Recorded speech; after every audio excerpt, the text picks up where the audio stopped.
Buongiorno e buon venerdì, siamo puntuali come sempre in diretta insieme a voi per darvi conto delle tante notizie anche oggi, naturalmente la cronaca in primo piano, ma poi parleremo di agricoltura, di siccità, perché in questo momento è la vera emergenza per gran parte del nord Italia, in particolare per il Veneto, una situazione drammatica per l'agricoltura, è stata definita così dal Presidente Zaia. Allora faremo proprio un focus sull'agricoltura, sulla situazione del settore agricolo a 360 gradi e poi entreremo proprio nel dettaglio della siccità con il consorzio del bacino del Po e poi naturalmente parleremo anche di politica e di economia. Insomma, tante notizie oggi da raccontarvi. Come detto, apriamo però con la cronaca, iniziando con un'operazione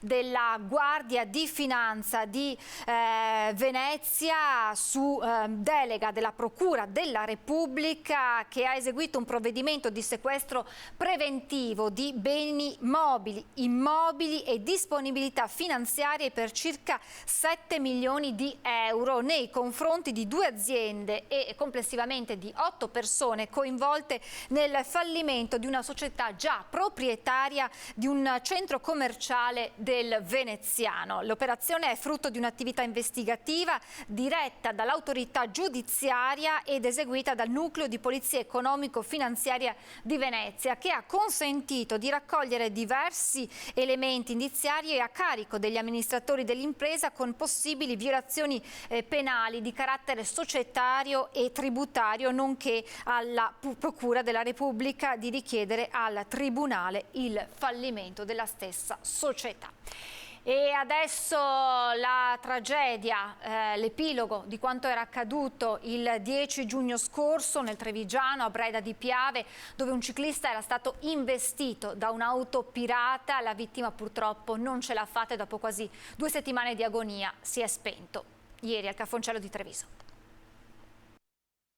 Dopo quasi 2 settimane di agonia è morto Mauro Dalla Zanna, il 57enne di paese travolto da un'auto pirata il 10 giugno scorso in via del Vesco a Breda di Piave. L'uomo era in sella alla sua bici quando il mezzo lo ha speronato facendolo volare sulla corsia opposta a 2 metri di distanza dal luogo dell'impatto. L'automobilista al volante, un 92enne, non si è però fermato a prestare soccorso dandosi alla fuga con l'obiettivo di farla franca. Sulle sue tracce si è subito mosso il comando di polizia locale intercomunale Postumia Romana, che alcune ore dopo, grazie ad uno specchietto rotto trovato sul posto, è riuscito a scovarlo. Dalla Zanna, urtato alle spalle, aveva riportato varie lesioni, tra cui un grave trauma cranico. Immediato il ricovero in ospedale. L'uomo, molto conosciuto nella zona di paese, lascia la madre Irene, fratelli e sorelle. Il funerale si terrà domani 25 giugno alle 10 nella chiesa parrocchiale di Postioma. Con la sua morte si aggrava dal punto di vista legale e processuale anche la posizione del 92enne. Alle denunce per omissioni di soccorso e fuga si sommerà ora l'omicidio stradale.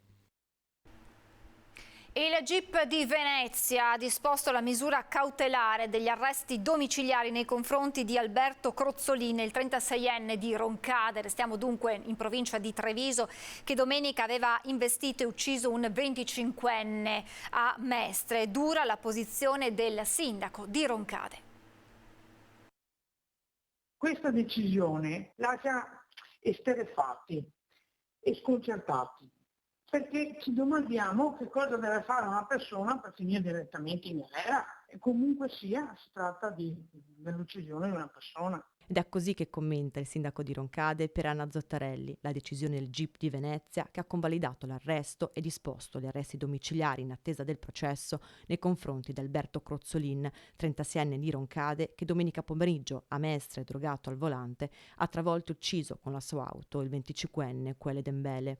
Arresti domiciliari in attesa del processo, una decisione, quella dei giudici, considerata poco esemplare per il primo cittadino di Roncade. Pensavo qualcosa di più incisivo, anche per far comprendere, oltre al diretto interessato, anche ad altri possibili emuli che no, non va bene mettersi in queste condizioni, non va bene rischiare la propria vita e tantomeno quella degli altri. Anche la decisione del magistrato non lascia indifferenti. Diciamo che come tutte le leggi italiane non sempre è giusta. Sicuramente non c'è rischio che rifaccia lo stesso reato, giustamente però per le famiglie che hanno subito questa mancanza immagino non sia una bella cosa che sia domiciliare. Ma non tutti sono dello stesso avviso. Secondo me è giusto, perché comunque se uno è domiciliare non può fare altri danni sicuramente, e quindi il problema lo risolvi in questo modo. La pena del carcere, cioè, è impegnativa, poi uno magari è un ragazzo giovane, un po' sbadato, ha fatto una scelta sbagliata una sera, punirlo col carcere immediatamente è un errore secondo me.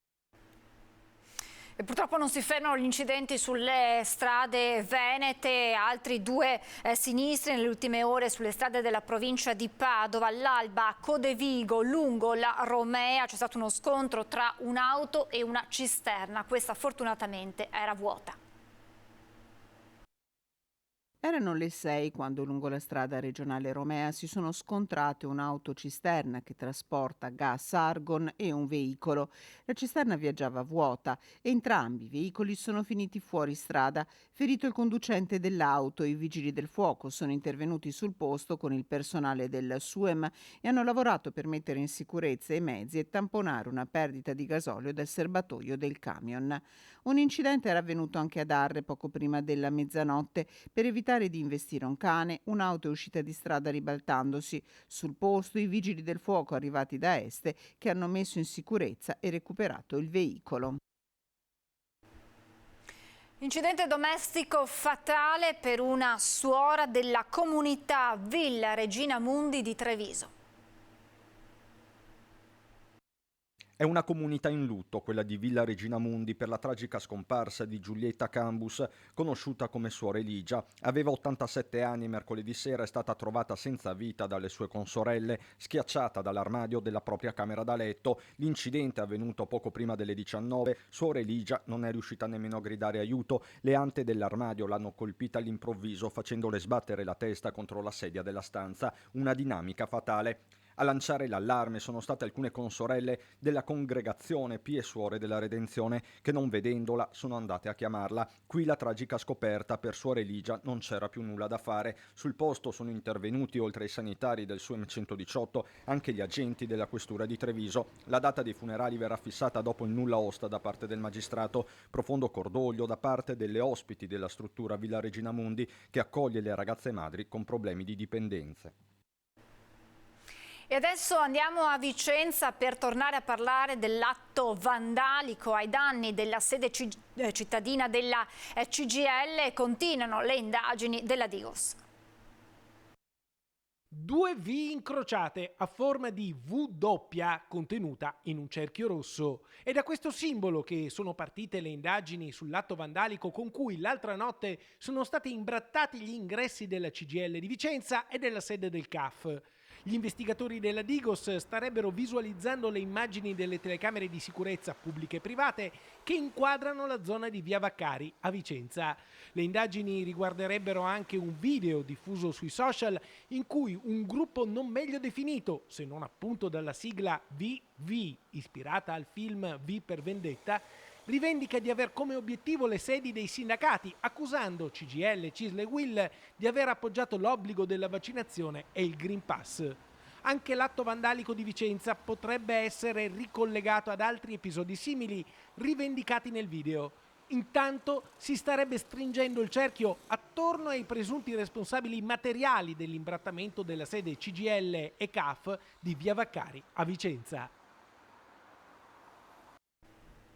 10 giorni fa una rissa dove era rimasto ferito un ragazzo minorenne. Ieri la chiusura del bar di Piazza della Repubblica, chiuso per 30 giorni. Siamo nel Padovano, a Cadoneghe per l'esattezza.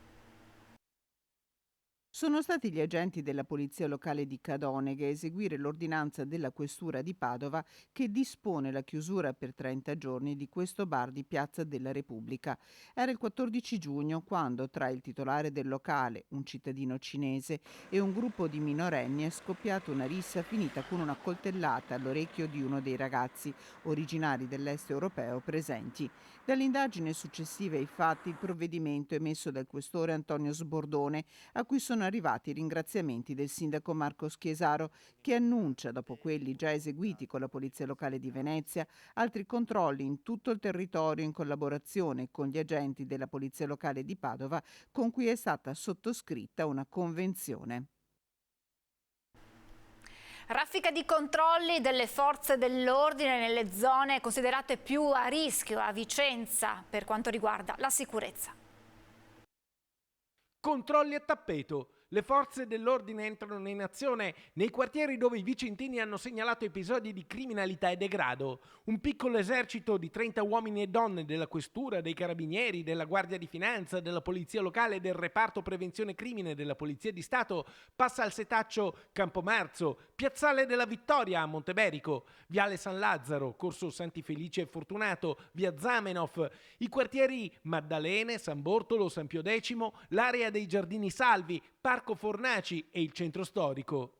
3 i posti di controllo in ingresso e in uscita da Vicenza. In tutto vengono identificate 102 persone, di cui 42 stranieri e 14 con precedenti penali o di polizia.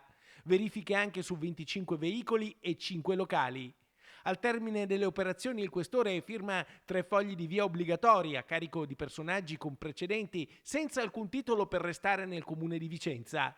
10 avvisi orali nei confronti di italiani e stranieri con spiccata pericolosità sociale e 6 ordini di allontanamento dal territorio nazionale nei confronti, tra gli altri, di 2 nigeriani, un egiziano e un marocchino con precedenti penali o di polizia e senza i requisiti richiesti per restare in Italia. Lasciamo per un attimo la cronaca, parliamo della siccità, parliamo della situazione della nostra agricoltura pesantemente colpita dalla condizione meteorologica di questi mesi, ma non solo, perché ci sono poi anche le ricadute delle tensioni internazionali sul nostro comparto e a rischio ci sono i prodotti tipici che caratterizzano il nostro territorio. Saluto Gian Giacomo Gallarati Scotti Bonaldi, riconfermato alla guida di Confagricoltura Treviso. Buongiorno Presidente, ben ritrovato.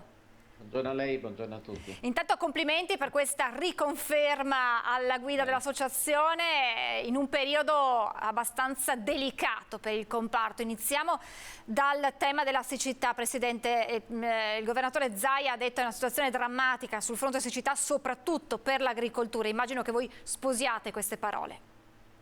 Sì, assolutamente, effettivamente è un momento molto, molto difficile. Allora, il tema della siccità, il tema dei cambiamenti climatici è un tema che ormai pervade sempre i nostri discorsi comuni al di là dell'agricoltura, però effettivamente quest'anno siamo in una situazione veramente particolare, dopo mesi di pochissime piogge, perché è stato un inverno molto, molto scarso, una primavera scarsa, proseguiamo con questo andamento.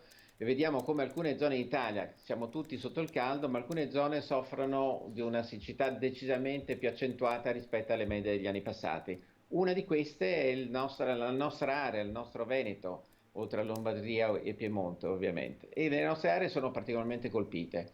Le nostre colture cominciano in maniera decisiva a soffrire di questa siccità, che ovviamente avrà delle ripercussioni nelle produzioni in una situazione generalizzata già di grosse tensioni. Io sto pensando in particolare ad alcune produzioni tipo quelle del mais, della soia, che in questo momento sono in epoca di sviluppo e maturazione. Così tanta siccità dà dei problemi, effettivamente ci saranno delle ricadute.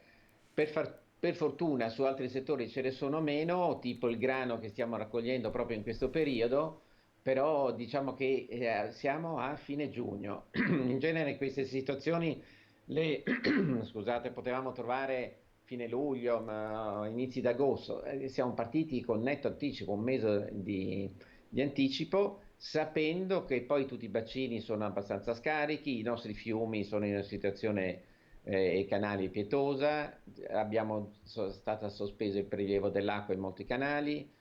Quindi una situazione oggettivamente difficile, e bene ha fatto il governatore a chiedere lo stato di emergenza, perché effettivamente è una situazione molto molto complicata. Non sto parlando ancora del mondo vitivinicolo, che nella nostra provincia è così importante, che sta però cominciando anche lui a entrare in una situazione di stress idrico, e laddove si può bagnare bene, ma poi dopo ci sono problemi per tutti.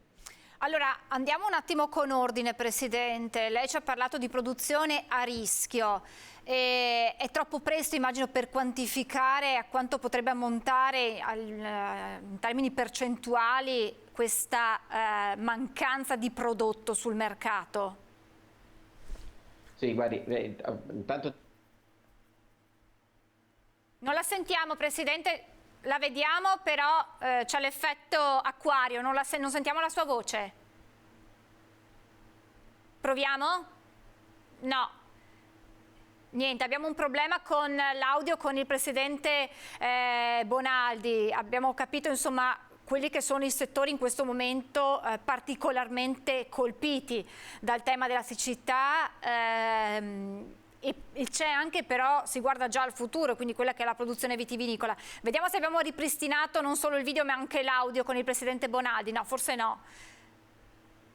No, niente, allora vediamo di lavorarci un attimo per recuperare anche la voce del Presidente, per capire se c'è già una stima di quella che sarà la produzione che verrà a mancare di quei prodotti che stanno soffrendo in questo momento, e poi naturalmente c'è tutto un altro ragionamento che faremo insieme al Presidente relativo a quelle che sono le ripercussioni sul fronte per quanto riguarda le tensioni internazionali, perché c'è tutto un comparto, quello della zootecnica, che sta pagando un prezzo molto alto, già delle stalle stanno chiudendo, e questo significa che già si sente la carenza di materia prima come il latte, e questo non è solo mancanza di latte, ma significa anche che potrebbe venire a mancare sul mercato i prodotti tipici del nostro territorio come i formaggi. Faremo un focus anche su questo con il Presidente Bonaldi appena riusciamo a ripristinare il collegamento. Continuiamo allora con la cronaca per parlare di quello che era stato denominato lo stalker delle piazze di Padova, commerciante che per mesi ha perseguitato una commessa del centro. L'uomo è finito in carcere, lunedì al via il processo nei suoi confronti. Si apre in tribunale a Padova il processo nei confronti del commerciante di 33 anni che per mesi ha perseguitato una donna di 28 anni commessa in un negozio del centro della città. L'uomo, titolare di una profumeria sotto il salone, nonostante diversi provvedimenti emessi nei suoi confronti, a marzo per 2 volte si era presentato davanti al negozio dove lavorava la vittima delle sue attenzioni. Dopo un primo arresto e nonostante l'inasprimento dei provvedimenti emessi dal tribunale, il commerciante era tornato a molestare la donna. Da qui l'arresto scattato a metà del mese. Secondo la perizia psichiatrica disposta dalla procura, l'uomo sarebbe capace di intendere e volere. Lunedì la prima udienza del processo con la vittima che si costituirà parte civile. Torniamo alla tragedia sul Piave con la morte dei 2 giovanissimi fratelli. Sono tante le iniziative di solidarietà da parte di tutta la comunità per aiutare la famiglia di Bob, il papà dei 2 ragazzi, a riportare i figli in Senegal. Vicini casa, quelli che conosciamo, quelli che non conosciamo, quasi diciamo tutta l'Italia, tutto il Veneto, tutti stanno telefonando, stanno venendo qua, stanno facendo tutto, e stanno facendo anche i raccolti per aiutare, per portare le salme in Africa. Ed è proprio a tutti che papà Abdullaye vuole dire grazie, un abbraccio solidale che non ha conosciuto confini, quello delle tante persone che stanno aiutando la famiglia Bob ad esaudire l'unico desiderio, riportare le salme di Bassiro e Fallou in terra africana dopo il tragico annegamento di lunedì scorso nelle acque del Piave. Una speranza questa che diventa sempre più realtà grazie alle tante iniziative solidali in corso, tra cui quella partita dai compagni di classe del piccolo Fallou. All'inizio è partita dalla classe, soprattutto anche dai ragazzini che hanno cercato in tutti i modi di essere vicini alla famiglia. Compagni di classe, amici, conoscenti e sconosciuti, una grande comunità che si sta muovendo verso un'unica direzione. Tutti per un gesto così, quello che è successo a loro può succedere anche a qualsiasi persona, allora dobbiamo essere uniti e dare la forza. Dato la tragedia, mi sembra giusto aiutarsi l'uno con l'altro. Mi sembra giusto comunque per una buona causa, e quindi soprattutto per 2 ragazzi giovani così che hanno perso la vita per un motivo davvero stupido, diciamo, semplicemente per un momento di divertimento e di spensieratezza. Quando ho sentito questo giornale che c'è una raccolta qua, ho detto ma ci vuole. So che i soldi non fa niente, ma però per aiutare la famiglia a portare loro giù in Senegal. E allora abbiamo ripristinato il collegamento con il presidente di Confagricoltura Treviso. Rieccoci presidente. Allora ci eravamo lasciati con una domanda, non so se sia fattibile quantificare quella che potrebbe essere la perdita della produzione per quei raccolti che stanno maggiormente soffrendo per la siccità. No, guardi, onestamente, se mi sentite mi dispiace sì, per tutto l'inconveniente. perfetto. Ok. È difficile adesso quantificare le eventuali perdite che ci potranno essere. Sappiamo. No, niente. Accidenti, abbiamo ancora qualche problema. Allora, io direi, se la regia è d'accordo, mandiamo la pubblicità, ci fermiamo per qualche minuto di pubblicità e poi vediamo di recuperare in toto il presidente Bonaldi. Allora, pubblicità e ci vediamo tra pochissimo.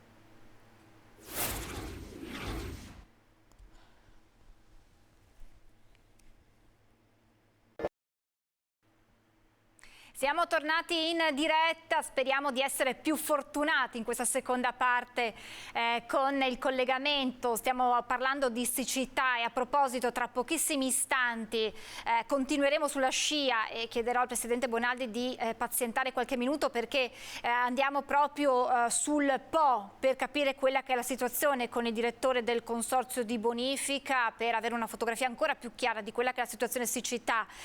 Lo vedo già in collegamento, allora chiedo al presidente Bonaldi se può pazientare pochi istanti, poi ci concentriamo completamente sulle ripercussioni della siccità, ma non solo, sull'agricoltura, e vado a dare il mio saluto e lo ringrazio davvero tantissimo per essere con noi al direttore del consorzio di bonifica Delta del Po, l'ingegner Giancarlo Mantovani. Buongiorno, grazie per essere con noi, ingegnere. Allora, voi avete una finestra privilegiata sul grande fiume, sul Po. Qual è la situazione? Si parla di una situazione drammatica che non si registrava negli ultimi 70 anni. In questo momento il Po è sceso a 150 metri cubi al secondo, una portata secondo me mai raggiunta dal fiume. Tutto il comune di Porto Tolle non sta derivando una goccia d'acqua da giorni e da settimane nei punti più vicini al mare. Il Cuneo Salino è risalito di quasi 30 km, vista la portata di stamattina, e man mano stiamo chiudendo le derivazioni una dietro l'altra. Cos'è che stiamo facendo? Stiamo cercando di distribuire l'acqua che prima della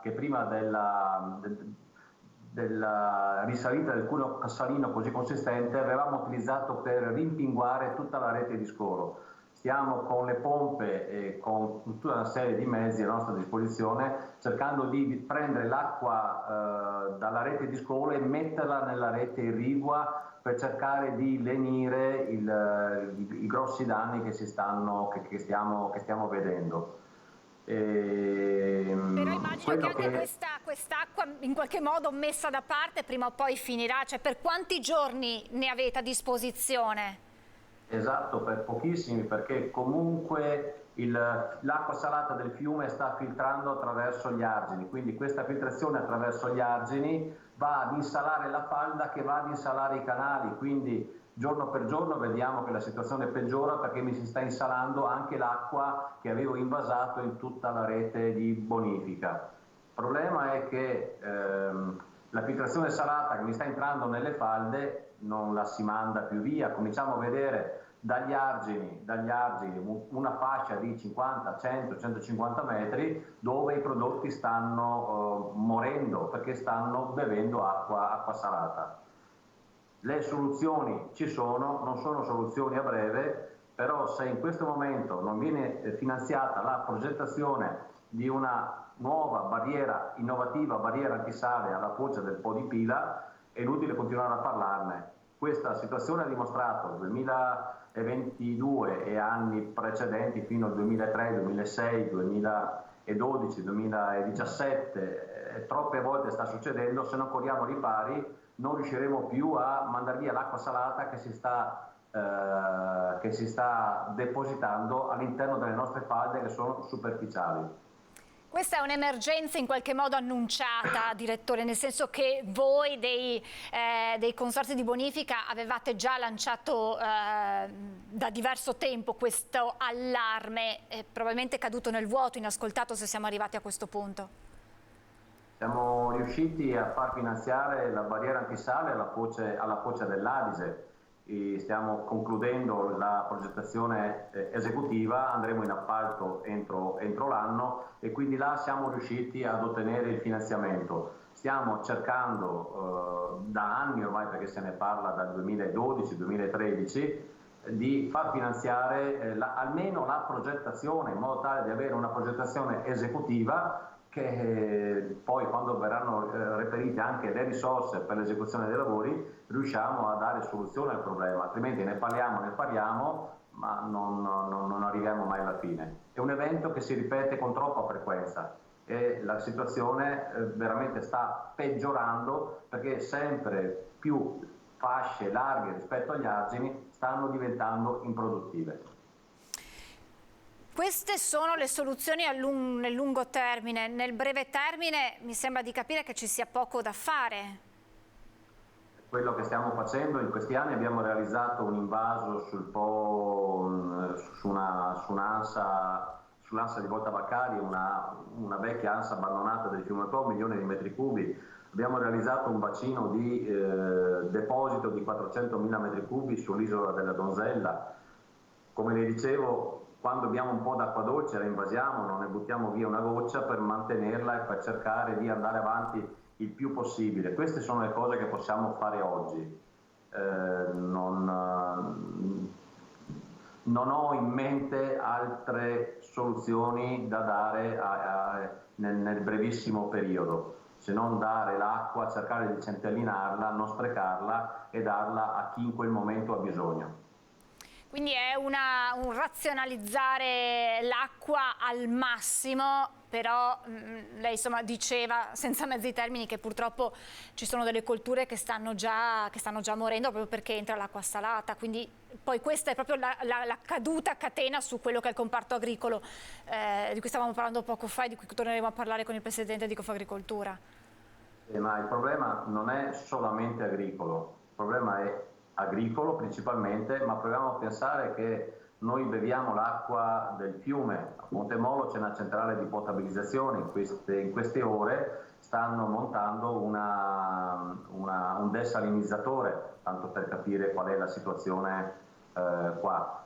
Il problema è anche un problema ambientale, perché se noi non riusciamo a prendere l'acqua dal fiume e di metterla nella rete di scolo, tutta la biodiversità che c'è in questo territorio, che è un territorio a parco, un territorio MAB UNESCO, un territorio siti di importanza comunitaria, zone di protezione speciale, Important Bird Area, cioè tutta la biodiversità che c'è in tutta la rete di scolo che abbiamo qua, se l'acqua si insala è evidente che sarà impossibile per qualche anno parlare ancora di ambiente e di biodiversità. Sarà un ambiente diverso rispetto a quello che abbiamo avuto fino a ieri. Questo è un dramma ambientale, direttore, credo che non sia esagerato utilizzare questo termine, perché rischiamo davvero di perdere un patrimonio naturale che è attrattiva turistica, perché non dimentichiamo che la Regione Veneto vive anche di turismo, e quindi rischiamo davvero di perdere un bacino fondamentale che è tutto quello che ruota intorno al meraviglioso fiume Po. Assolutamente sì, come dicevo c'è agricoltura, c'è l'ambiente, ma c'è il turismo. Qui c'è un turismo di visitazione, si viene a vedere l'ambiente, si vengono a vedere le bellezze paesaggistiche, e il paesaggio che abbiamo qua nel delta del Po è un paesaggio che è legato all'acqua dolce e all'acqua salata. Se manca l'acqua dolce perdiamo una grossa parte di quello che è il paesaggio, quindi ripercussioni negative sicuramente per quanto riguarda il turismo e tutta la filiera che ne consegue.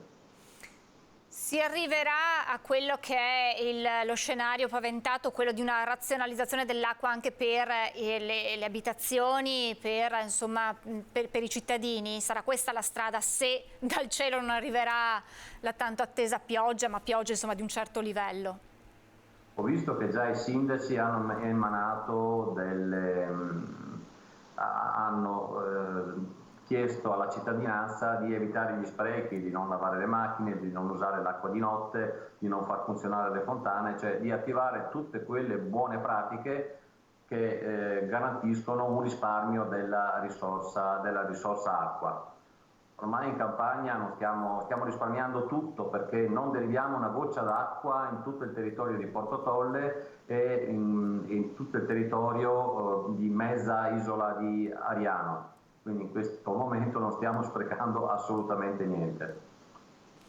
È una collaborazione che riguarda tutti, perché insomma lo scenario, il rischio all'orizzonte, non parliamo di decenni ma parliamo di qualche anno, è davvero drammatico. Direttore, io intanto la ringrazio davvero tantissimo per il suo intervento e magari torniamo ad aggiornarci tra qualche giorno per capire com'è la situazione. Grazie davvero al direttore del Consorzio di Bonifica Delta del Po, l'ingegner Giancarlo Mantovani. Buon lavoro direttore, a presto, grazie davvero. Grazie a voi. Grazie, buon lavoro. Insomma, è una fotografia davvero drammatica, non saprei usare altri termini. Presidente Bonaldi, ha avuto modo di sentire le parole del direttore del Consorzio e si aggancia a quello di cui stavamo parlando. Lei ha parlato insomma della situazione attuale, ma ha detto per non parlare di quella che è poi in prospettiva del settore vitivinicolo. Sì, nel senso che adesso la situazione è difficile, il settore vitivinicolo per la sua caratteristica magari può avere tempi più lunghi, però sta andando tutto il sistema un po' in difficoltà. Allora, se le prossime previsioni del tempo non ci portano delle piogge a breve, tutto comincia a diventare un po' più difficile. D'altronde abbiamo capito come il tema dell'acqua è diventato un tema prioritario. Come diceva anche il direttore di acqua, ne abbiamo sempre parlato, il tema dell'acqua, come bisogna utilizzarla, prima per il consumo umano, poi per quello agricolo e poi per l'ambientale e tutto il resto. Però ecco, forse una domanda ce la dobbiamo fare, ne abbiamo sempre parlato tanto, è arrivato questo PNRR con tutte le sue dotazioni anche finanziarie, adesso le cose bisogna farle, perché al di là dell'emergenza immediata noi abbiamo bisogno di dare risposte. Non è il mondo agricolo che si lamenta sempre oggi non piove, non pioverà o il tema della siccità. Il problema è che dobbiamo affrontare in maniera strutturale questo tema, non dobbiamo sprecare acqua nei nostri acquedotti, dobbiamo portare l'acqua consumare al minimo indispensabile, anche noi stessi in agricoltura, quindi dobbiamo portare poi anche tutte quelle condizioni e le opere infrastrutturali che servono per portare l'acqua necessaria e per non sprecarla. Noi dobbiamo arrivare a fare le cose, parlare meno e fare. So che è difficile, so che è complesso, ma dobbiamo dare un segnale veramente forte come sistema nazionale, regionale e comunque tutta la filiera che gira intorno al mondo dell'acqua che deve muoversi e compiere queste opere di cui abbiamo sempre parlato da decenni. Ed è così difficile andare avanti, è veramente un po' disperante da questo punto di vista. Assolutamente sì, si sta già razionando l'acqua in agricoltura, Presidente?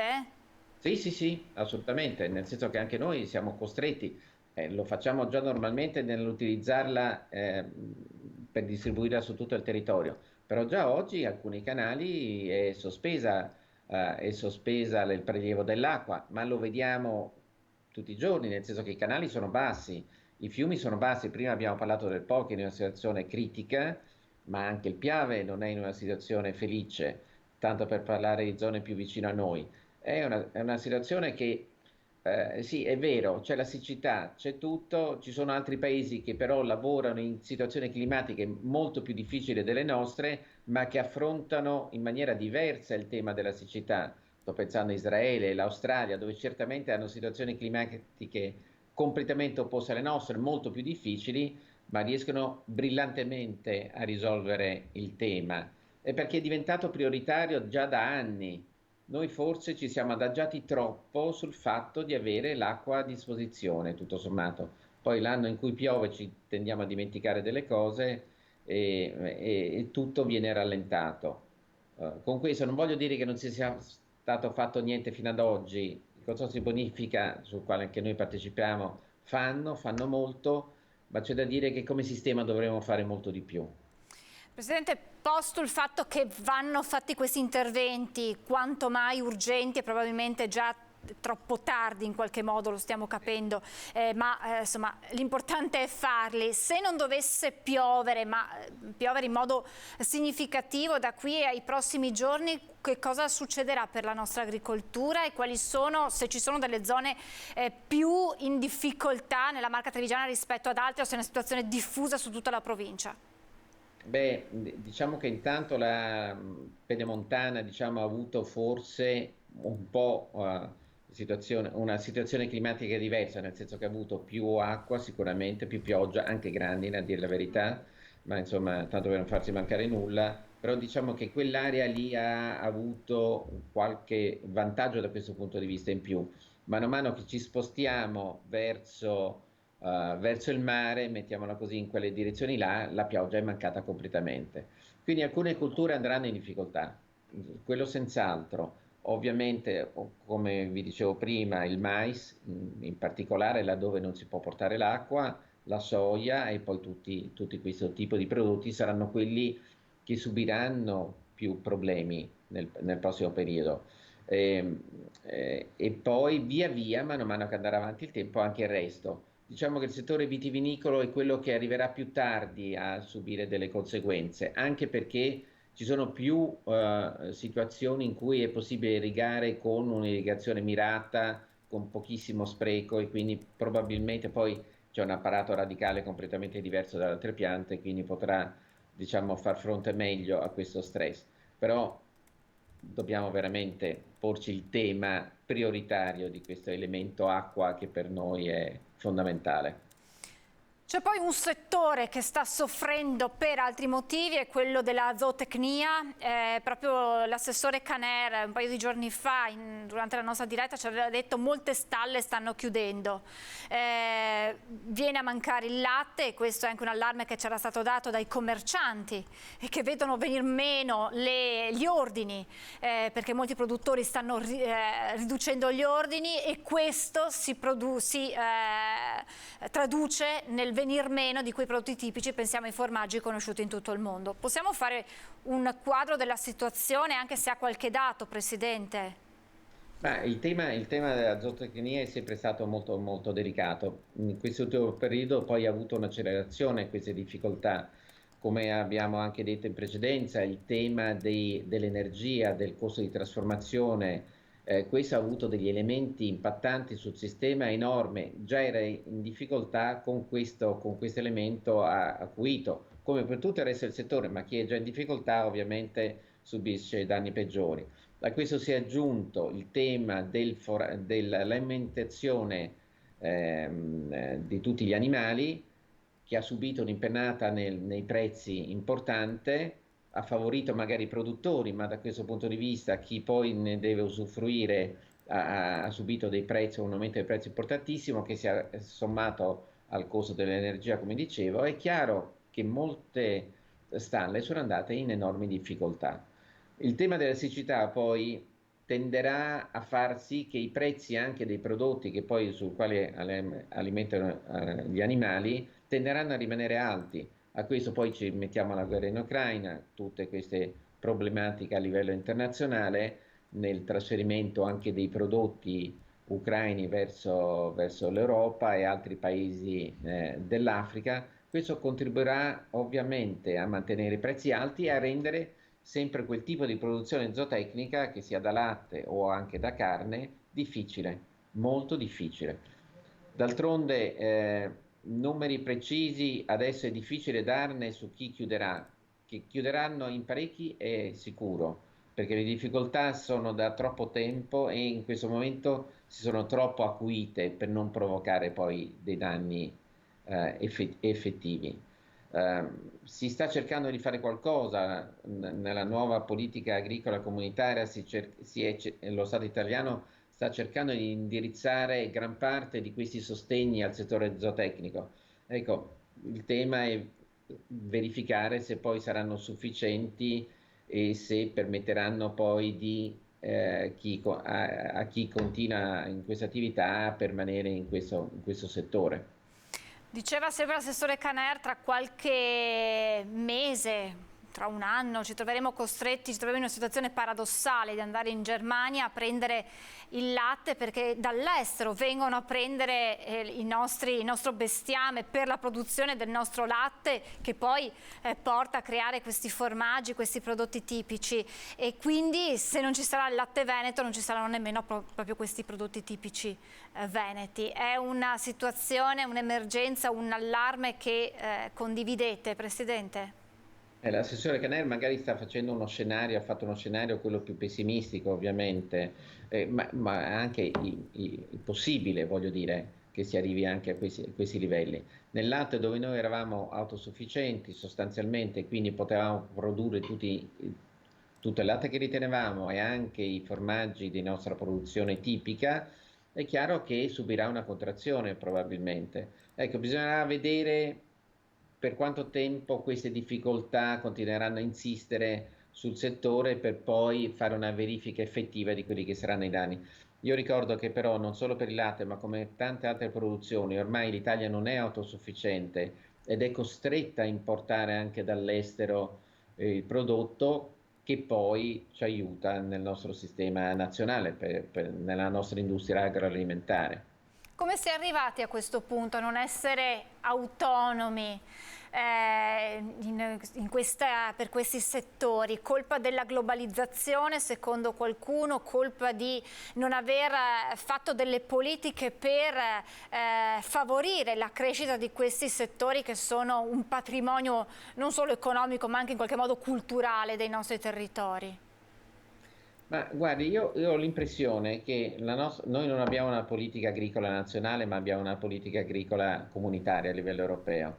Ecco, io credo che rispetto a quelle che erano le origini, che dovevano volere nell'Unione Europea una politica agricola effettiva che aiutasse il sistema agricolo a essere meno dipendente da sostegni, ma fosse più concorrenziale, potesse anche affrontare i mercati internazionali. Ecco, da questo obiettivo, che era quello prioritario per cui erano stati costituiti tutti i fondi, poi piano piano abbiamo dato priorità ad altri elementi, un elemento sociale, un elemento ambientale importantissimi, non li voglio sottovalutare, però abbiamo cambiato radicalmente i nostri obiettivi di politica agricola, di settore agricolo, per dare delle priorità ad altri elementi che, seppur importanti, però non vedono al centro l'agricoltura, piuttosto altri elementi che dovrebbero essere, secondo noi, sostenuti da altri fondi, ma non da quelli agricoli, che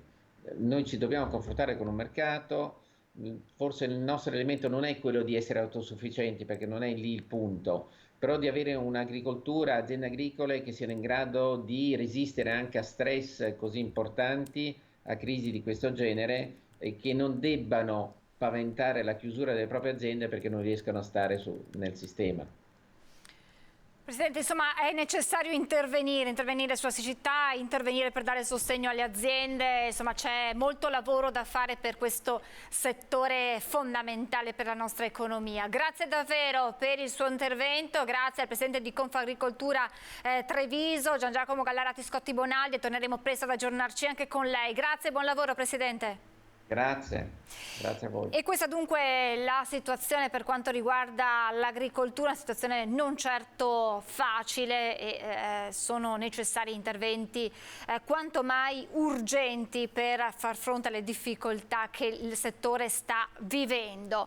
E torneremo poi a parlare di siccità, perché le nostre redazioni hanno realizzato diversi servizi da diversi punti di vista, ma che danno un quadro molto completo della situazione. A tal proposito leggiamo insieme anche un post su Facebook del Ministro dei rapporti con il Parlamento Federico D'Incà. Dice: in queste ultime settimane l'Italia è stata investita da un caldo anomalo, un'ondata che non promette nulla di buono e che sta mettendo a dura prova il Paese. Basta guardare la siccità che sta colpendo l'Italia, in particolare il nord, dove non si vedono precipitazioni da molte settimane. È importante che ognuno di noi si muova per cercare di aiutare la nostra terra, mettendo in atto dei comportamenti che contribuiscano a invertire la rotta. Il governo sta lavorando con il ministro Stefano Patuanelli per affrontare questo stato d'emergenza e gestire al meglio le risorse idriche Il nostro compito per evitare il disastro ambientale e sociale è muoverci compatti e decisi verso la stessa direzione, che è quella di salvare la nostra terra. E dunque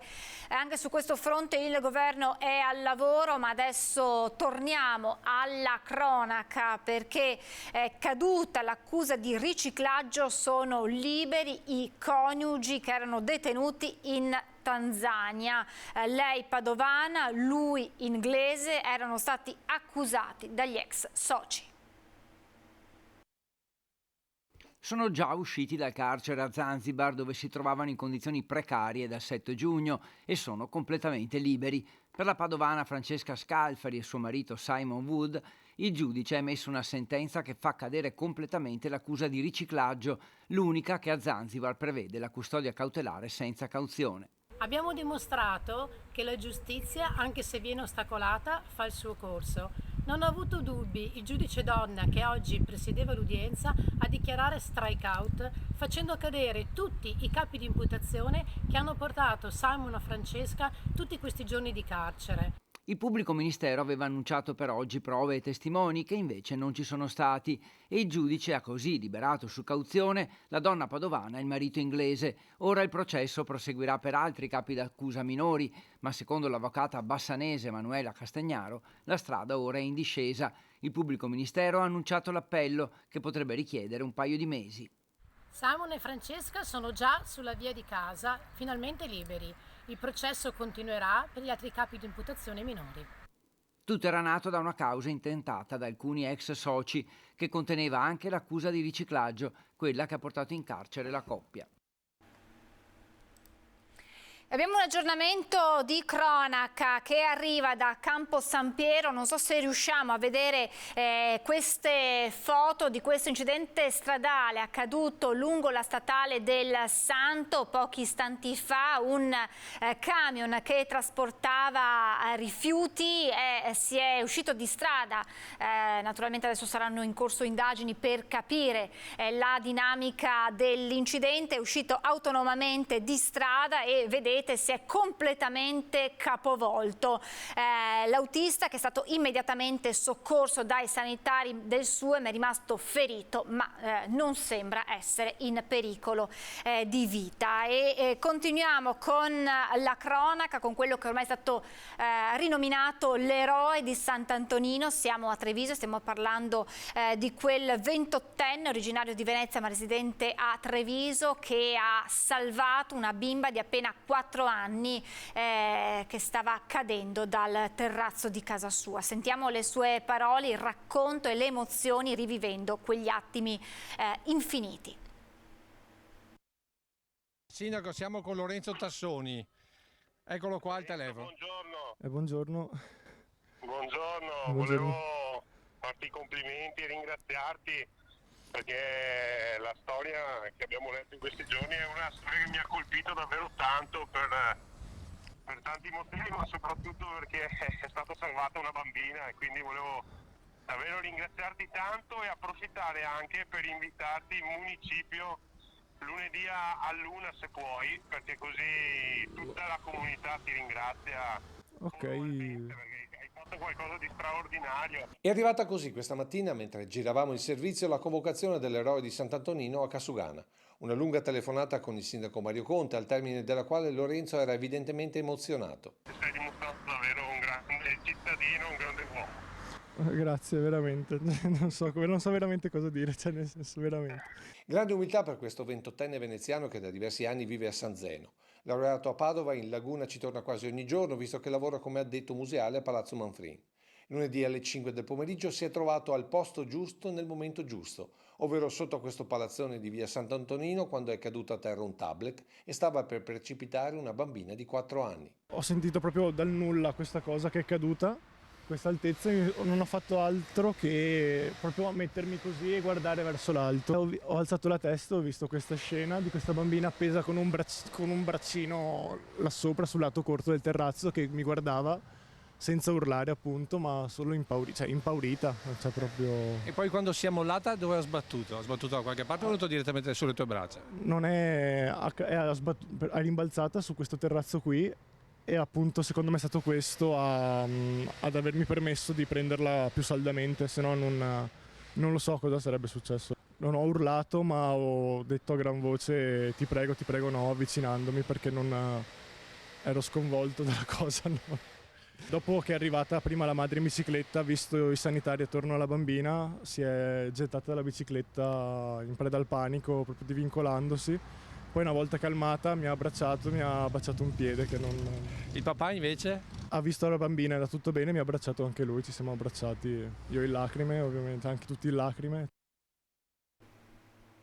Una storia davvero emozionante, l'avete sentito anche nelle parole di questo eroe che ha rivissuto quegli attimi drammatici ma fortunatamente finiti al meglio. E allora torniamo a parlare di siccità, perché la situazione dei canali per l'irrigazione è drammatica un po' in tutta la regione, anche nell'Alta Padovana, dove il Consorzio di Bonifica Acque Risorgive ha dichiarato 2 zone rosse. Intanto a disposizione degli agricoltori arriva anche un'app.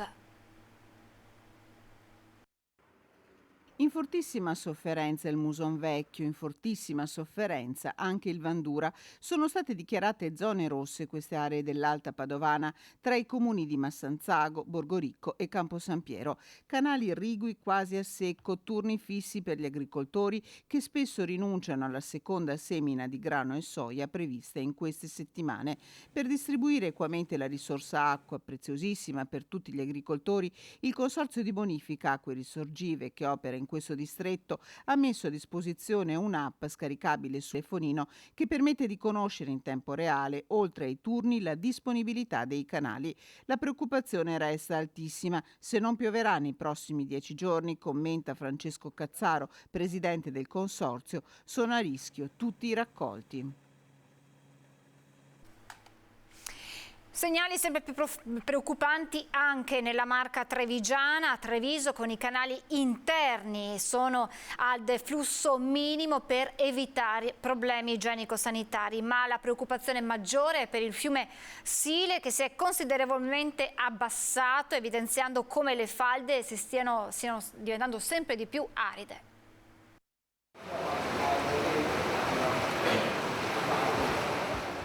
Un'immagine che racconta da sola la situazione dei canali a Treviso, portati al minimo deflusso possibile perché la quasi totalità delle abitazioni del centro storico scaricano in acqua. È una delle tante conseguenze di questa ondata di siccità che pare non avere fine. E che sia veramente preoccupante lo dimostra l'abbassamento importante del Sile, che va ricordato ai fiumi di Risorgiva e quindi a portata costante finché c'è falda nel sottosuolo. Erano decenni che davanti al San Leonardo non riemergevano le piazzole ottocentesche delle lavandaie, ma anche qualche magagna lungo Viale Regina Margherita, o che in pescheria la sirenetta emergesse sin dal basamento lungo il Cagnano. Segnali che non possono non far preoccupare e che vanno a sommarsi ad una situazione critica in tutta la Marca, soprattutto per il comparto agricolo. Le colture annuali come il mais purtroppo, mancando l'acqua, rischiano di compromettere interamente la produzione. Se da qua a breve non arriva qualche pioggia, di sicuro queste aziende faranno molta fatica a portare il raccolto a fine stagione. Agricoltori ma anche cittadini che devono essere consapevoli che se non piove ci sarà acqua ancora solo per un paio di mesi. Fino alla fine agosto, sperando in qualche pioggia che riesca a rimpinguare un po' le falde o comunque i fiumi principali.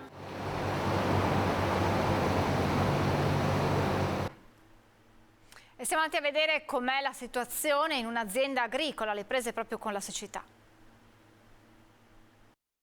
A Salboro c'è un'azienda agricola cosiddetta multifunzionale, 20 ettari, grande per essere a 2 passi dalla città, che diversifica la sua produzione, dall'uva ai prodotti dell'orto, dal frumento al grano turco. In queste settimane la siccità sta producendo effetti disastrosi. È un'emergenza quotidiana, una ricerca esasperata di acqua per irrigare, di scelte da fare se coltivare o fermarsi e aspettare l'autunno. Molti raccolti infatti sono a rischio, con difficoltà anche economiche per le sorelle e il padre che gestiscono l'azienda, molti prodotti che soffrono. Il mais, come vedete alle nostre spalle, noi abbiamo cominciato anche ieri ad irrigare, però poi abbiamo dovuto fermarci perché mancava l'acqua e quindi speriamo che oggi si possa continuare, e poi anche le viti stanno soffrendo. Con una situazione del genere gli agricoltori si chiedono se sia conveniente fare un secondo raccolto. Ci stiamo chiedendo se sia il caso di fare il secondo raccolto, perché non avendo l'acqua e ci sembra che non ci siano prospettive né di pioggia e né appunto di acqua per irrigare, ci stiamo chiedendo se sia possibile farlo o meno, quindi veramente la stagione è compromessa. L'emergenza deriva anche dal fatto che parliamo di una situazione che di solito si ha a fine agosto, invece ora la siccità c'è già a giugno, senza acqua dalla montagna, con i fiumi a secco. Qualcuno sta razionando già l'acqua, ma in agricoltura non si può. In agricoltura non si può razionare, cioè si può razionare ma fino a un certo punto, comunque a discapito dopo delle rese finali dei prodotti, in un momento nel quale anche i costi dovuti a situazioni internazionali, la guerra in Ucraina, ma anche a speculazioni finanziarie. Ricordiamo che purtroppo il settore agricolo subisce anche pressioni finanziarie dei mercati proprio di borsa sulle quelle che chiamano commodities agricole. Questo allineamento provoca ovviamente una situazione di estremo stress e di difficoltà delle aziende agricole. L'ultimo punto interrogativo è già rivolto a settembre. Insomma, ci si sta domandando se dopo l'estate valga la pena seminare il frumento. E ieri nel corso della conferenza Stato-Regioni il Veneto ha chiesto che venga dichiarato lo stato di calamità ma anche di emergenza che imporrebbe l'utilizzo di laghi e invasi montani fino a questo momento ancora preclusi alla pianura.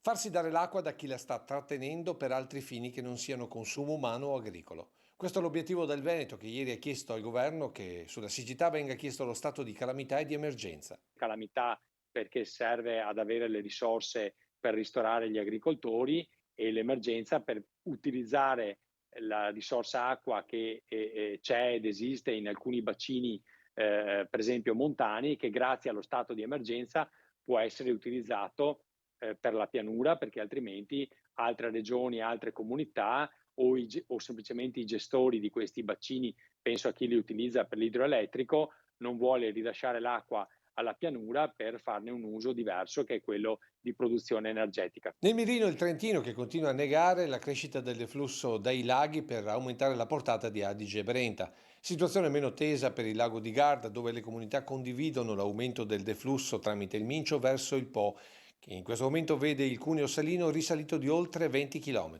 La situazione è abbastanza grave. Il cuneo salino ha superato il comune di Porto Tolle e si sta dirigendo verso il comune di Taglio di Po. Le prese che pescano acqua dal Po sono ferme nel comune di Porto Tolle, verranno spente probabilmente a breve nel comune di Taglio di Po, e una volta che raggiungerà il comune di Corbola, dove ci sono le prese più a monte, non saremo più in grado di irrigare. Credo rischiamo di perdere il raccolto di soia e mais, e ancora peggio il riso, data la tipologia di coltura che richiede molta acqua, e ritengo che avremo un'altra decina di giorni, massimo 2 settimane di disponibilità di poter irrigare, e poi saremo costretti a fermarci. E in questo scenario diventano essenziali anche le scelte di ogni singolo cittadino. È ovvio che in questo momento dobbiamo chiedere anche un sacrificio ai cittadini, e quindi di non usare l'acqua per riempire le piscine o per lavare l'auto, oppure, ripeto, non arrabbiarsi se uscirà un provvedimento che ci obbliga a chiudere le fontane a getto continuo, perché bisogna rendersi conto che oggi come oggi quelle sono uno spreco che nel 2022 non possiamo più permetterci.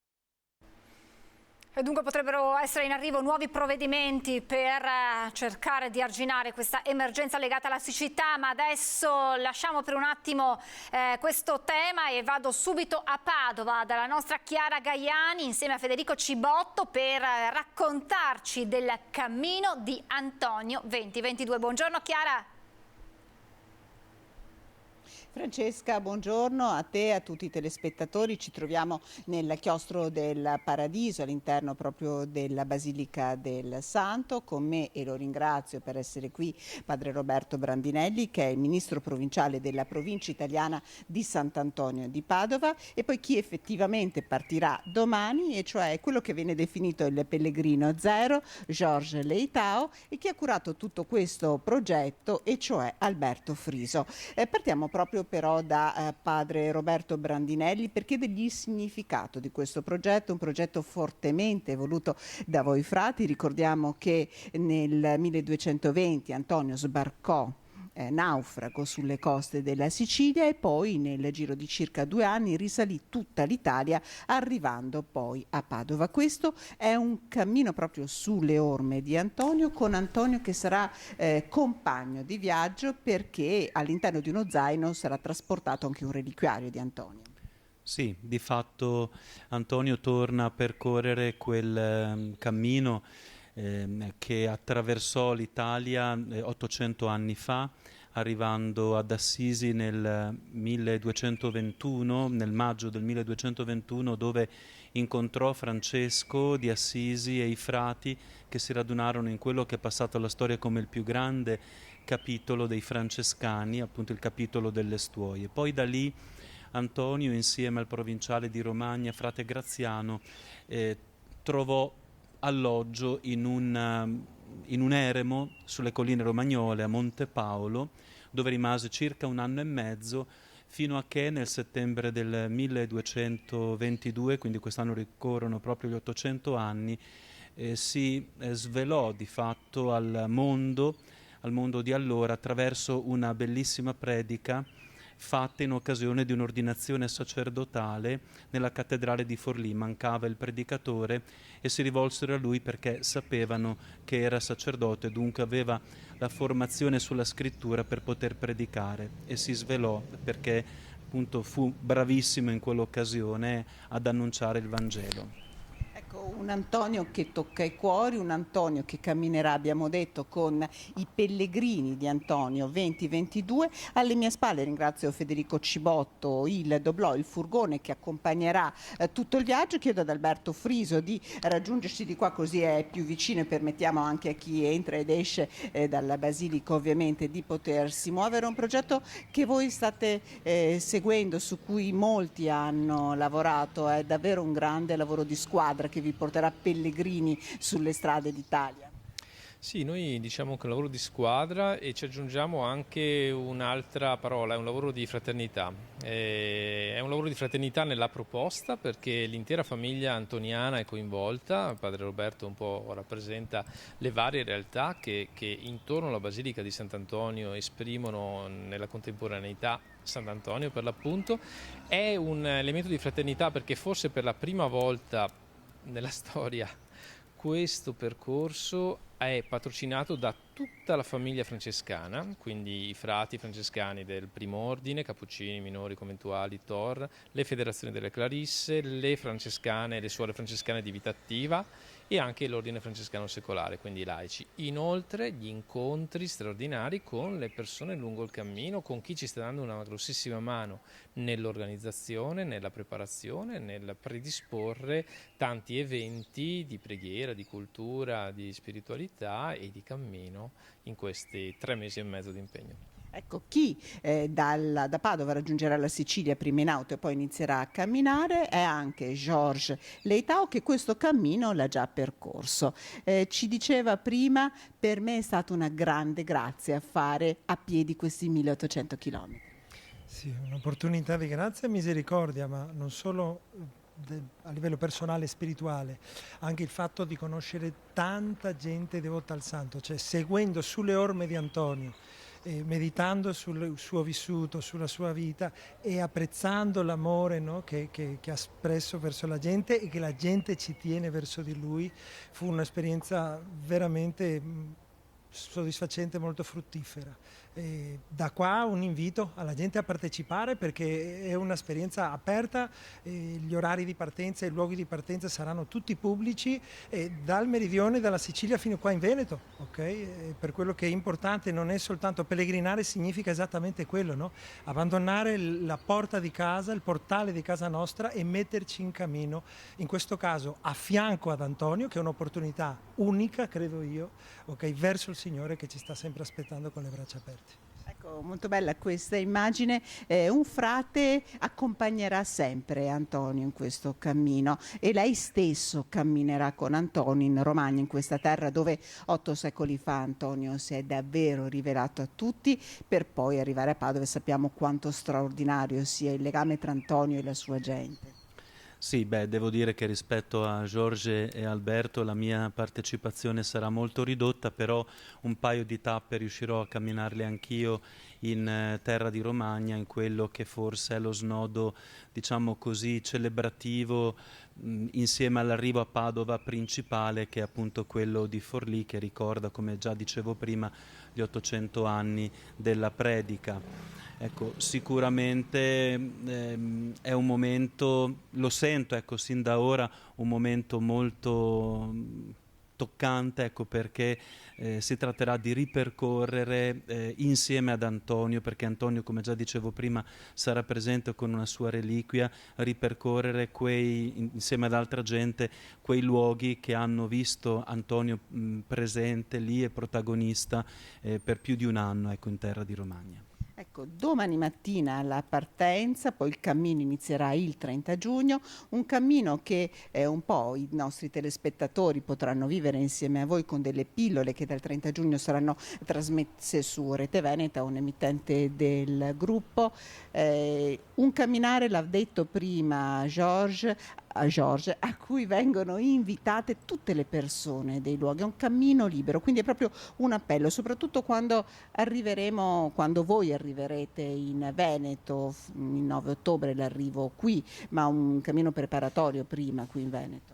Sì, noi qui in Veneto facciamo relativamente poche tappe da sud, una volta superata Ferrara e il Po, evidentemente abbiamo Polesella, Rovigo, Anguillara Veneta, Monselice e Padova. Però arriveremo qui il 9 ottobre, in quel fine settimana, anche da Venezia Dolo, Padova, e da Bassano del Grappa, Campo San Piero e Padova. Quindi, insomma, le opportunità si moltiplicano per il grande arrivo conclusivo qui in Basilica. Ecco, Francesca, non so se hai altre domande da studio, se no davvero ringrazierei il padre Roberto Brandinelli, ringrazio Alberto Fries e anche Georges Leitao, loro in modo particolare, vedete, insomma, sono già pronti. Auguro davvero un buon cammino, un buon pellegrinaggio, un pellegrinaggio che avrà un po' sulle spalle quelle che sono anche così le richieste, le intenzioni di tutti noi.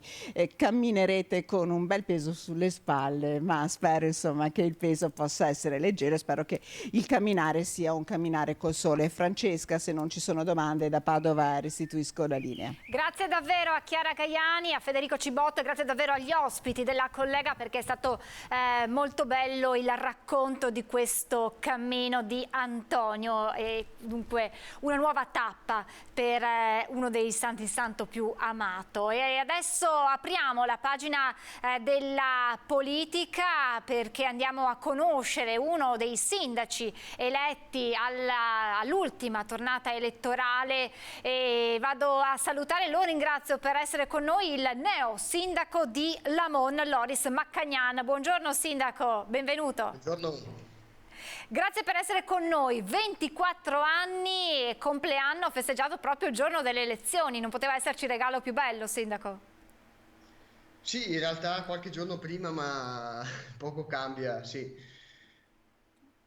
Che cosa significa essere sindaco a soli 24 anni? Tanti suoi coetanei stanno magari finendo di studiare, si amano stare con gli amici, amano godersi insomma ancora la gioventù, e lei invece ha deciso di scendere in campo, di percorrere questa avventura, arrivando poi anche alla sua elezione.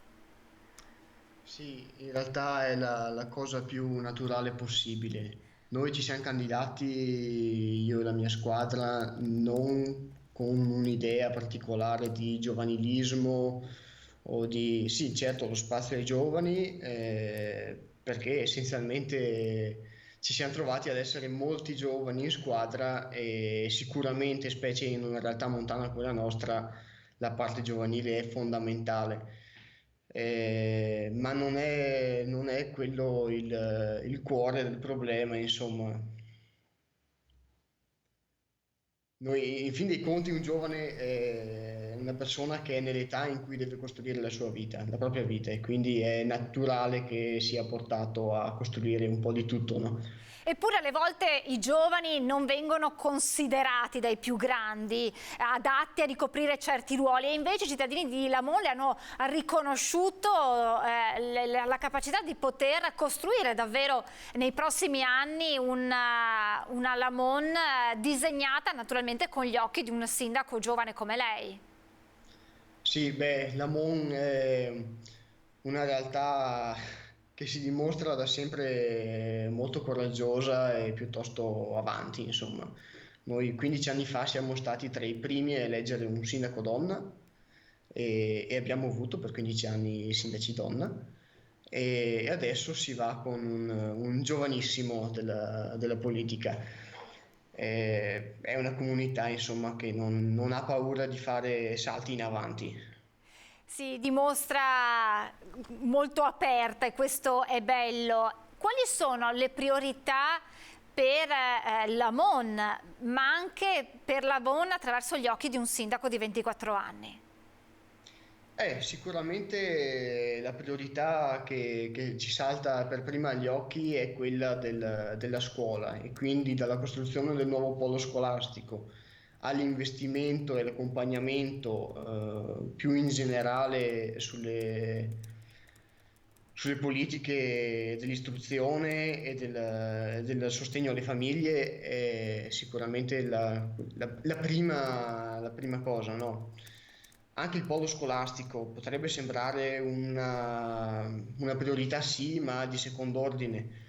In realtà il polo scolastico non è solo il luogo dove costruiremo la prossima generazione di lamonesi, che già è tanto, ma è il luogo dove daremo ragione a quei lamonesi che stanno tornando a Lamon o che stanno rimanendo a Lamon, e anche a quelli che stanno arrivando qui per la prima volta, che vale la pena.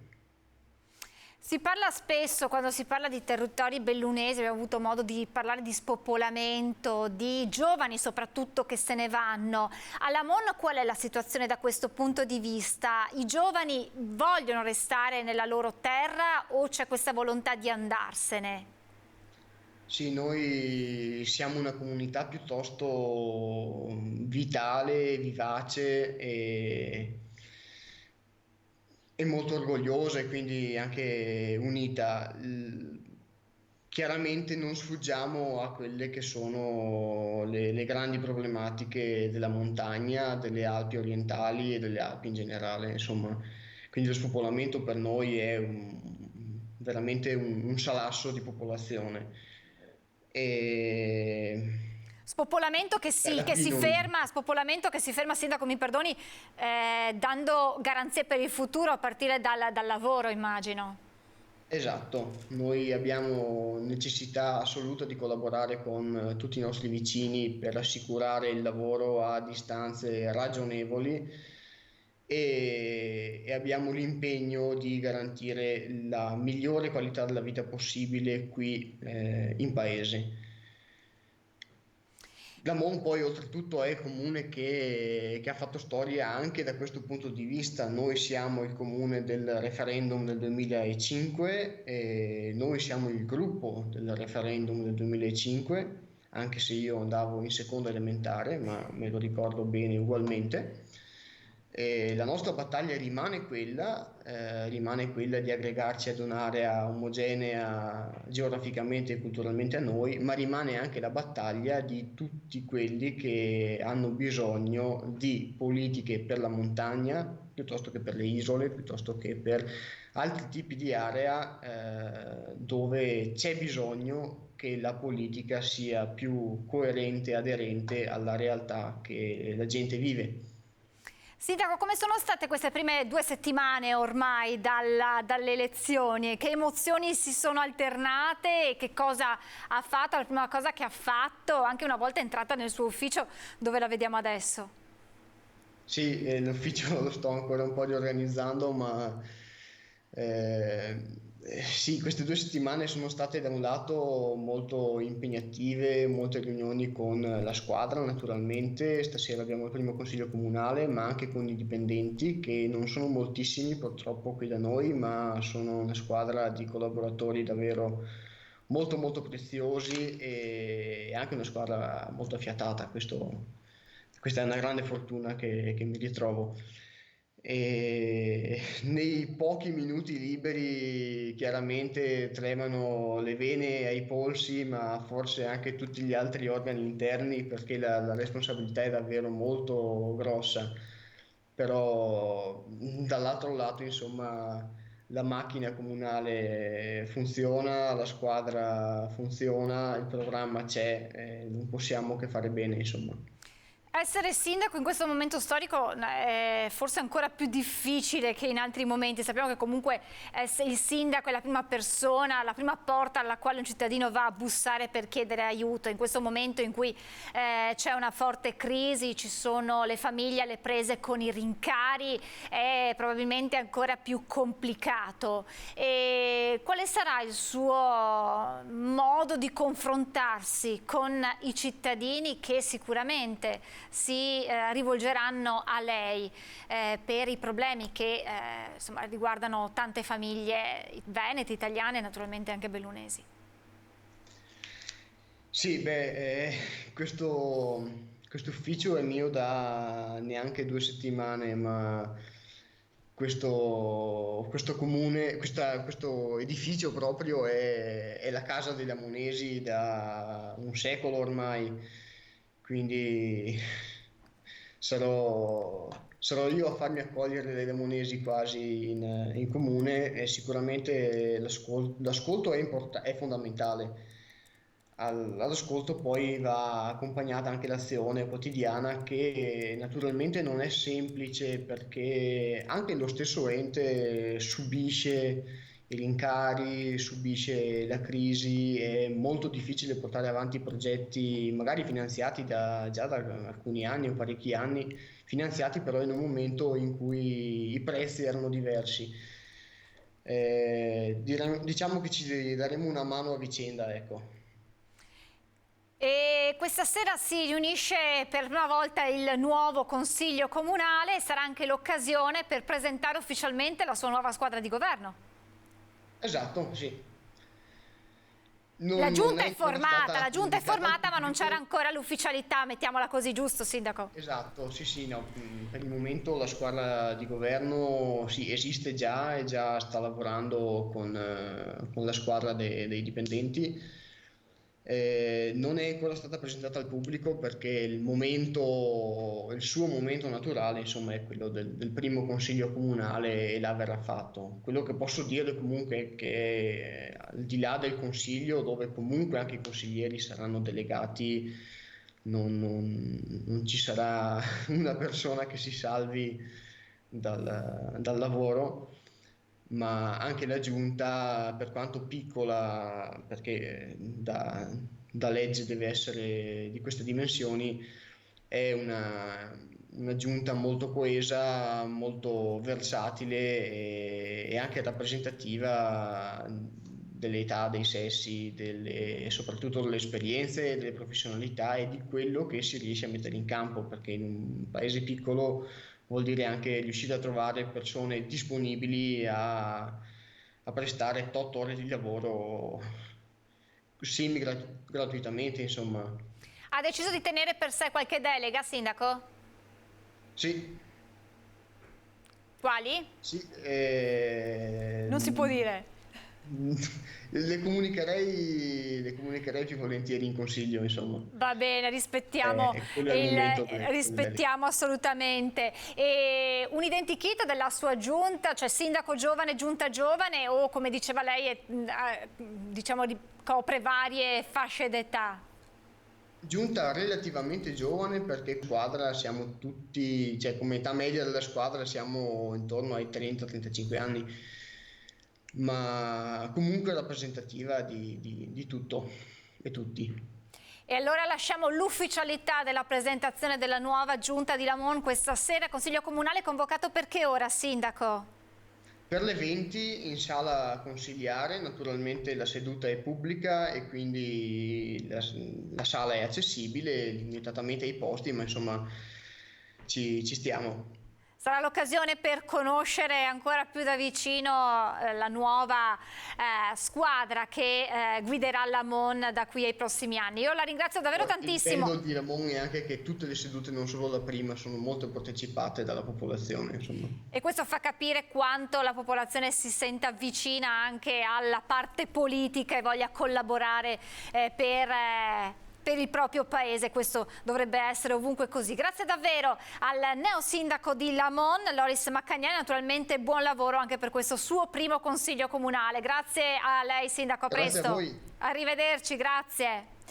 E allora adesso torniamo alla cronaca, perché dovremmo avere in collegamento da Jesolo la nostra Ilaria Marchiori, perché ci racconterà di quanto accaduto in un ristorante con i camerieri che sono stati aggrediti, accoltellati da alcuni giovanissimi che volevano entrare ma sono stati fermati. Capiamo esattamente che cosa è successo. La linea a Ilaria, buongiorno. Allo studio, buongiorno ai nostri telespettatori. Ci troviamo qui a Jesolo nella centralissima via Baffile. Purtroppo negli ultimi giorni, nelle ultime settimane, Jesolo è stata protagonista di spiacevoli episodi.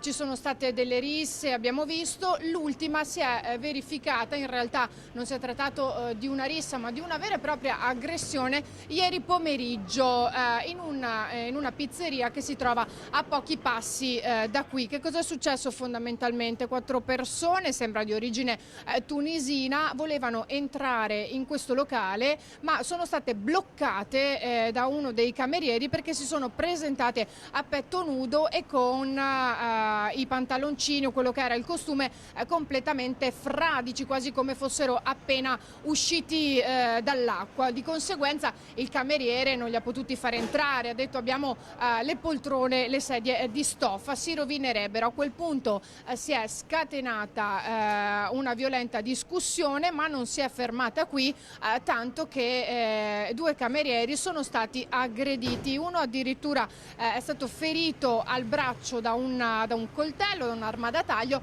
l'altro invece ha preso un pugno. Una situazione che sembra comunque stia degenerando, e anche partendo da questo ennesimo episodio che i commercianti e poi i residenti della zona pretendono e chiedono risposte. Sappiamo che già all'inizio della stagione l'amministrazione aveva lanciato un accorato appello, era già stato così l'anno scorso. Quest'anno l'amministrazione si era presa per tempo lanciando un appello anche al prefetto di mandare più forze dell'ordine, non di mandarle a luglio a stagione inoltrata ma molto prima, perché non sono sufficienti, visti i primissimi episodi che si erano verificati anche con Baby Gang in piazza Mazzini. Ma evidentemente questo non basta, e per parlarne qui insieme a me c'è Alberto Maschio, il presidente dell'Associazione Jesolana degli Albergatori. Eccoci qui, l'ho fatto proprio arrivare, ci ha raggiunto qui in via Baffile proprio per discutere di questo. Benvenuto Maschio, innanzitutto. Eccoci qui, allora l'ennesimo episodio, un episodio che questa volta va a coinvolgere, a toccare proprio il cuore del commercio, e siamo comunque alla fine di giugno, se questo è l'inizio della stagione non fa certo ben sperare. Voi siete preoccupati? Allora, noi siamo ovviamente preoccupati e questo è ovvio, quando succedono questi episodi, questi fatti, non può che essere così. Va detto che anzi va detto in premessa, Jesolo rimane una località sicura e questi episodi, sebbene iniziano a essere fin troppo frequenti, sono episodi isolati, non parliamo di grande criminalità. Certo che per un'immagine di una località turistica come Jesolo questi momenti, questi episodi non ci mettono in buona luce, e questo ci fa anche molto arrabbiare, devo dire la verità. Sono episodi, ripeto, che vanno condannati come tali e che vanno stigmatizzati ed isolati. Certo che la richiesta di uomini fatta dall'amministrazione, che condividiamo e che da sempre abbiamo condiviso anche nella richiesta e nel tentativo di spingere a far sì che questo avvenisse, ovviamente ci trova favorevoli. Purtroppo ormai però da 15 anni continuiamo a chiedere questo, e la risposta purtroppo dal Ministero, dalla Prefettura, da chi se ne deve occupare è sempre, ahimè, insufficiente. Quindi secondo lei che cosa bisognerebbe fare oltre a questo? Perché ovviamente la richiesta continua ad esserci, ma i risultati sono quelli che sono. Dal suo punto di vista ci sono delle proposte anche concrete e immediate? Allora, io faccio l'albergatore, chiaramente, quindi mi bado da dare indicazioni precise, ma sono sempre stato dell'idea, e lo faccio anche nel lavoro, nella professione, che se facciamo sempre le stesse cose otterremo sempre gli stessi risultati. Quindi è evidente che forse questo non basta. Se dalle piccole risse da bar, diciamo così, fuori in piazza siamo passati a questo tipo di episodi, probabilmente è un'escalation che necessita di interventi diversi rispetto a quelli che abbiamo fatto fino a ieri, fermo restando che la carenza di uomini resta tale. Quindi se la necessità è quella di iniziare a fare dei checkpoint all'ingresso, forse per monitorare gli accessi a Jesolo come si faceva in passato in realtà per le stazioni degli autobus, vogliamo far utilizzare i droni dalla polizia locale, che so aveva nel suo essere anche un'intenzione simile per monitorare la spiaggia o per tenere d'occhio la via principale, perché poi si svolgono in zone abbastanza delimitate, voglio dire, questi episodi. Questi certamente possono essere degli episodi, delle proposte, ma ripeto, la cosa certa è che bisogna fare qualcosa, bisogna essere un po' più pragmatici e più pratici in questo momento, perché continuare a parlarci addosso e richiederci gli stessi uomini che da anni chiediamo senza avere risposta non basta, quindi qualcosa dobbiamo pure iniziare a fare. Ripeto, queste sono delle semplici idee, certamente aumentare la luce in spiaggia, come già chiesto dal prefetto, è una situazione, ma non può essere neanche quella solo la risposta, perché se poi mettiamo la luce ma non c'è nessuno in grado di intervenire, è evidente che il problema non lo risolveremo semplicemente mettendo un po' più di illuminazione. Quindi la sostanza è: dobbiamo iniziare a essere un po' più proattivi, un po' meno rimbalzarci le responsabilità e le colpe, e essere tutti quanti parte in causa di un processo che ci deve portare alla risoluzione di questa tematica. Dall'altro dico, dobbiamo anche noi, mondo della ricettività, sia alberghiera che extraalberghiera, essere messi nelle condizioni di non accettare queste persone, che se queste persone arrivano nella località in qualche modo vengano segnalate a chi le ospita. Noi non dobbiamo compromettere la località per vendere una camera, per vendere un appartamento, dobbiamo tutelare la località anche come imprenditori, ma dobbiamo essere messi nelle condizioni di non accettare a volte certe persone, certi ospiti, che non devono appunto per definizione essere ospiti della nostra località, ma in questo momento se prenotano su un portale noi siamo obbligati ad accettarli, ad esempio. Quindi creiamo anche questo tipo di condizioni, facendo un'assunzione di responsabilità anche come singoli categorie e singoli imprenditori. Ecco, quindi in questo caso lei, mi faccia capire semplificando, dice sarebbe meglio vedere quali sono gli ospiti prima di assegnarli e dargli la possibilità di alloggiare da noi. Allora, purtroppo questo oggi con l'online è di difficile esecuzione, ma quando li vediamo arrivare, quando li registriamo con le schede IPS, e se ci sono a volte dei soggetti che hanno già un bel pacchetto, un bel faldone pronto in prefettura, in questura, e quindi si apre un alert, in qualche modo che venga, qualora possibile, con tutte le tutele del caso, ripeto, non sta a me stabilire il come, venga avvisata l'azienda in questione, e che quindi l'azienda in questione sia nelle condizioni appunto di rifiutarsi di ospitare quelle persone, perché poi a volte ce le ritroviamo in casa, scopriamo poi a consuntivo, quando succede il problema, che li avevamo in casa, e quindi forse se preveniamo, come spesso si dice, magari risolviamo una piccola parte del problema. Non credo ci sia la bacchetta magica per risolvere con un tocco questa situazione, credo che sarà un insieme di fattori e che ognuno debba fare la sua parte come sempre. Maschio, sono stati 2 anni difficili questi, fondamentalmente i settori più colpiti sono stati quelli degli albergatori, commercianti, negozi, i ristoratori, insomma non stiamo qui a ripeterci. Adesso, soprattutto con la stagione estiva, si è potuti ripartire e qui a Jesolo ci si trova a scontrarsi con questo. Fa rabbia. Fa molta rabbia, però di per sé sta un po' nei numeri. Quando una località esprime numeri così importanti come Jesolo è inevitabile, ma come succede nelle grandi città, perché purtroppo se penso a città come Padova, se penso a città come Milano, purtroppo certi problemi li hanno vissuti in anticipo, e quelle che oggi definiamo le baby gang, vuol dire, a Milano abbiamo storia ormai di queste, no? Quindi non ci deve stupire che anche a Jesolo purtroppo, e faremo di tutto per combatterlo, succedono questi episodi. Sta nella legge dei grandi numeri, e mi sento anche di dire in un sistema paese che purtroppo non garantisce il diritto in quanto non garantisce pene certe, che questo sembra il grande tema, perché purtroppo mettiamo queste persone nelle condizioni di delinquere, di fare un po' quello che gli pare, e a volte rispondono poco delle loro azioni e dei loro atti. Questo purtroppo è il grande tema, ma troppo alto per quanto mi riguarda come presidente di categoria. Lei all'inizio di questo nostro collegamento ha esordito dicendo che non è questo che si vuole far passare di Jesolo, ovviamente, perché Jesolo è ben altro. Insomma, sappiamo che anche qui nel nostro litorale è uno dei punti, diciamo, nevralgici anche proprio per il divertimento, per la movida, per i ragazzi che hanno voglia di ricominciare, anche i bravi ragazzi, quelli che hanno semplicemente voglia di venire a ballare, di passare una giornata al mare con gli amici, con i fidanzati. Ma sì, guardi, è evidente che sono la maggior parte, anzi direi. Io ricordo ancora, ero ragazzino a catechismo, mi insegnarono che in un foglio bianco con un punto nero si nota il punto nero, non il foglio bianco. Ecco, Jesolo è il foglio bianco. Ahimè ci sono dei punti neri ogni tanto, risaltano molto e saltano molto all'occhio, perché poi si parla di Jesolo, quindi si parla di una meta importante. Jesolo non fosse questa, probabilmente avremo meno di questi problemi, ma risalterebbero anche molto meno all'occhio. So che situazioni simili, ahimè, avvengono anche in molte altre località di tutta la Riviera Adriatica, non solo certamente a Jesolo, ma questo non è che mi conforta, ripeto, è che in questo momento saltano molto all'occhio. Perché nella stragrande maggioranza dei casi i ragazzi che vengono a Jesolo vengono per divertirsi, vengono per fare vacanza, le famiglie che continuano a venire, e i numeri che Jesolo esprime è evidente che rappresentano la qualità del soggiorno, la sicurezza di una località che purtroppo a volte viene messa un po' in cattiva luce da questi episodi.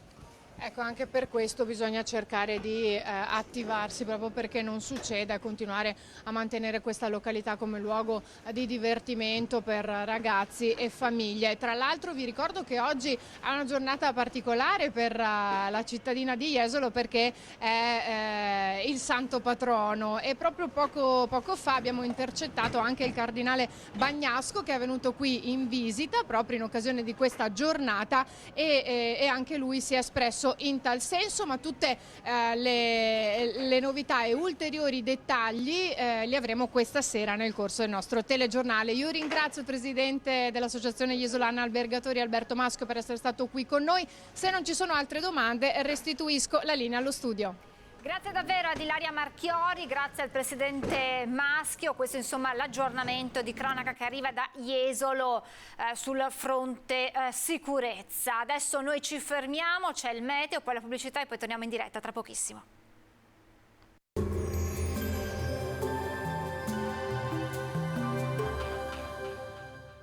Cooperativa Agricola Volpago. Da noi trovi la carne fresca di prima qualità, genuina e salutare per il tuo benessere. Ci trovi a Volpago del Montello, Pieve del Grappa e Tre Baseleghe. Benvenuti al meteo. Anticiclone africano meno forte al nord-ovest, mentre sul nostro territorio si manterrà stabile e dunque il tempo sarà buono. Vediamo la situazione nel dettaglio. Sul Veneto la grafica di venerdì 24 giugno ci mostra un ampio soleggiamento. Il cielo si presenterà sereno o poco nuvoloso.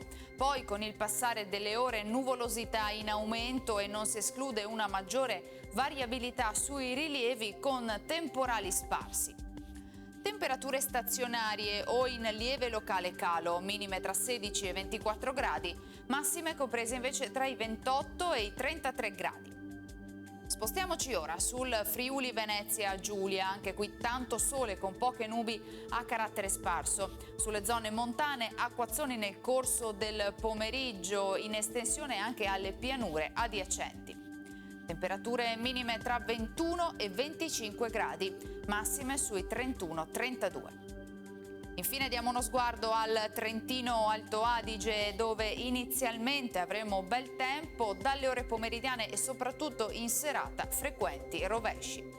Temperature minime sui 21-22 gradi, massime intorno ai 32 all'incirca. Dal meteo di Antena 3 per ora è tutto, arrivederci.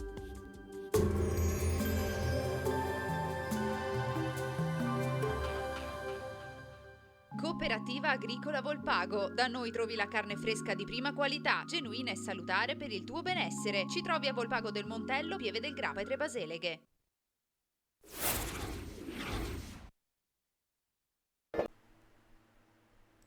Rieccoci in diretta. Dalla notte di sabato 25 giugno alla prima mattina di lunedì 27 giugno per interventi di potenziamento infrastrutturale nella stazione di Treviso, tutti i treni tra Treviso e Mestre saranno cancellati e sostituiti da bus. Per garantire la continuità del servizio sono stati organizzati bus sostitutivi da Treviso a Mestre senza fermate intermedie con tempi di percorrenza di 55 minuti, poi bus da Treviso a Mestre con fermate intermedie a San Trovaso, Preganziol, Mogliano e Mestre Ospedale e tempi di percorrenza previsti in 1 ora e 20 minuti. I bus partiranno da Treviso e Mestre ogni 30 minuti per garantire in entrambe le località l'interscambio bus-treno. In aggiunta al servizio autosostitutivo, 35 tra i treni con maggiore tasso di frequentazione saranno deviati sulla linea Treviso-Padova-Mestre con tempi di percorrenza previsti di 60 minuti. Nelle stazioni di Mestre, Treviso e Mogliano sarà incrementato il servizio di Customer Care di Trenitalia per offrire accoglienza, informazioni e assistenza ai passeggeri. E adesso alcune curiosità, una curiosità su tutte che emerge dall'Istat e dal report Centenari in Italia, una popolazione in aumento, e lo confermano i dati perché al 1° gennaio 2021 i centenari nel nostro paese erano 17.177, un numero più che raddoppiato rispetto al 2009, e questi oltre 1.000, pensate, avevano più di 105 anni. Mentre sono 17 le persone che hanno superato i 110 anni e si tratta tutte di donne. Questo dunque il quadro, e altro dato che emerge è quello legato all'incidenza dei contagi da Covid nella popolazione ultracentenaria, forse perché più protetti e isolati, oppure perché geneticamente selezionati per resistere meglio alle malattie. Tra coloro che hanno 105 anni e più, a differenza di altre fasce di età di popolazione anziana, non si è registrata una crescita dei decessi nel 2020, anno che è stato segnato dall'inizio della pandemia da Covid.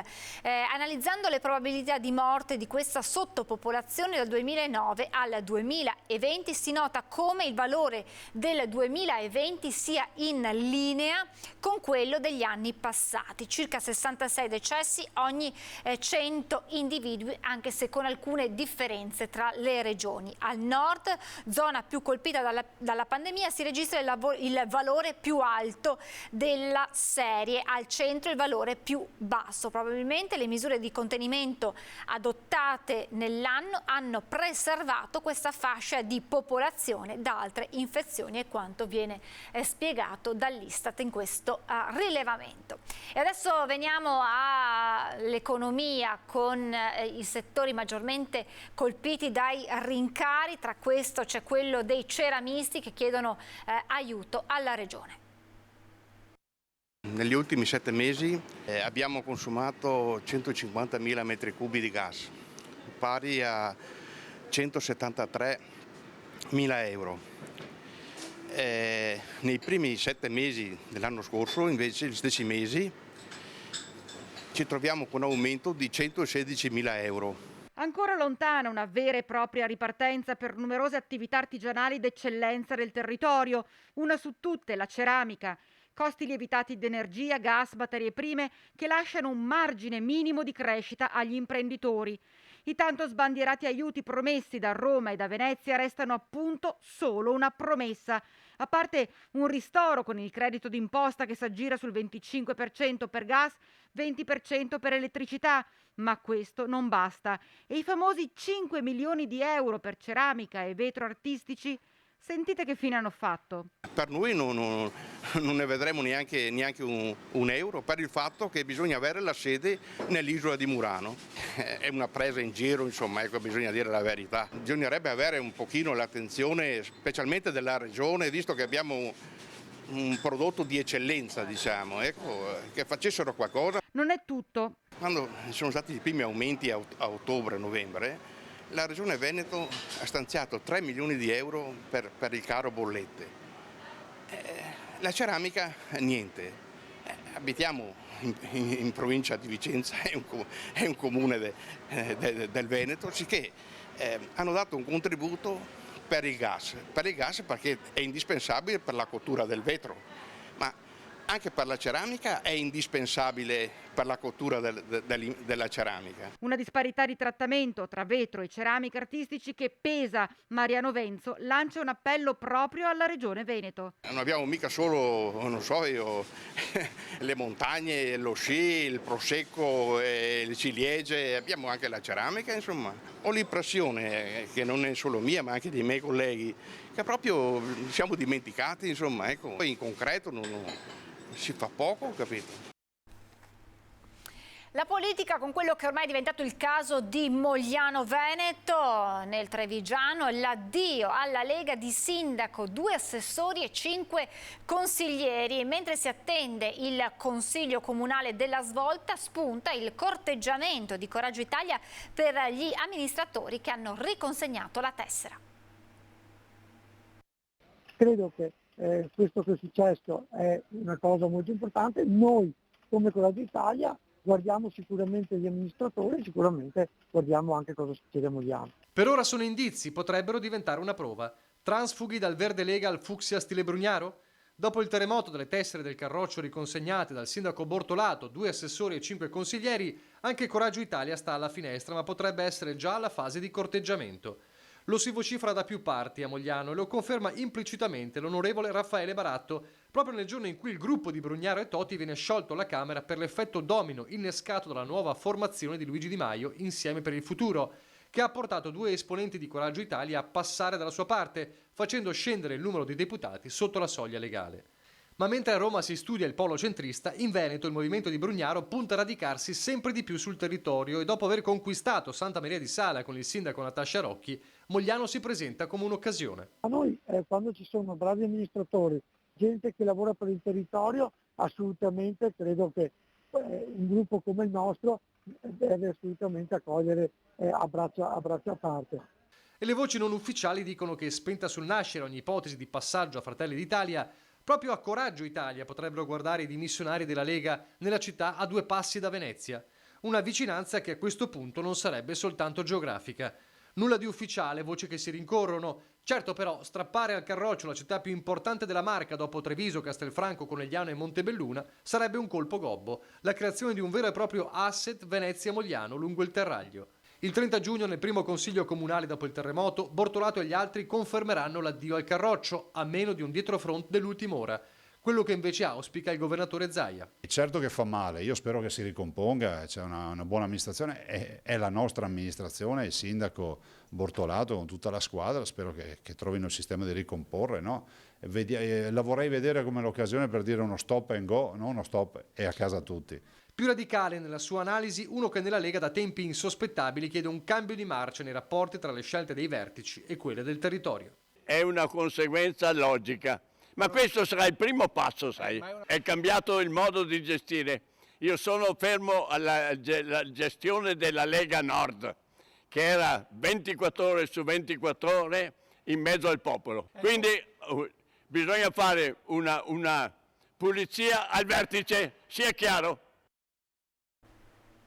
E a proposito di politica, domenica ci saranno i ballottaggi a Verona, Jesolo, Feltre e Thiene. Si voterà dalle 7 alle 23. Antenna 3 seguirà in diretta gli attesissimi risultati con una puntata speciale di Ring a partire dalle 21 e 15 in diretta, una maratona da non perdere con collegamenti e ospiti in studio per commentare il verdetto delle urne. L'appuntamento dunque per domenica alle 21:15 con una nuova maratona elettorale di Antenna 3. E adesso parliamo del Covid con gli ultimi dati aggiornati per quanto riguarda i contagi, che sono 5.709 nelle ultime 24 ore nella nostra regione, secondo l'ultimo bollettino di Azienda Zero. Resta dunque elevato il trend di crescita dei nuovi positivi rispetto alle scorse settimane. Peggiora anche il numero delle ospedalizazioni ospedalizzazioni, i ricoverati in area medica salgono a 533 con 20 nuovi ricoveri nelle ultime 24 ore. Resta invece praticamente stabile il numero dei pazienti in terapia intensiva che sono 22 con un incremento di un paziente, 5 invece i decessi registrati nelle ultime 24 ore. C'è preoccupazione nel mondo della sanità, anche tra i medici padovani per il Covid che rialza la testa in un periodo come quello estivo che ci aveva abituati ad una discesa dei contagi, quindi da una parte la preoccupazione per il Covid e dall'altro invece aumentano i cittadini senza medico di famiglia. Aumenta nuovamente la curva dei contagi da Covid. Tutti i nuovi positivi sono colpiti dalla variante Omicron BA5 e a Padova c'è uno dei tassi più alti della regione. Nell'ultima settimana i positivi sono saliti del 51%, nelle ultime 24 ore del 73%. Sì, c'è da preoccuparsi, anche perché, secondo me i numeri non sono esattamente quelli che si vedono, perché c'è la questione dei tamponi fai da te. Con tutta, la buona volontà e la fiducia che ho nella gente, non credo che proprio tutti siano stati così, ligi nel autodenunziare un'eventuale positività. Questa variante è molto infettiva e fa aumentare velocemente il contagio. È tutto da vedere poi cosa accadrà in autunno. Altro tema caldo è quello della carenza di medici di base. A maggio del 2021, un anno fa, erano circa 6.500 i padovani senza medico di famiglia. Oggi sono oltre 17.000, praticamente il triplo. Se ne esce solo con una nuova organizzazione, perché la situazione può solo peggiorare.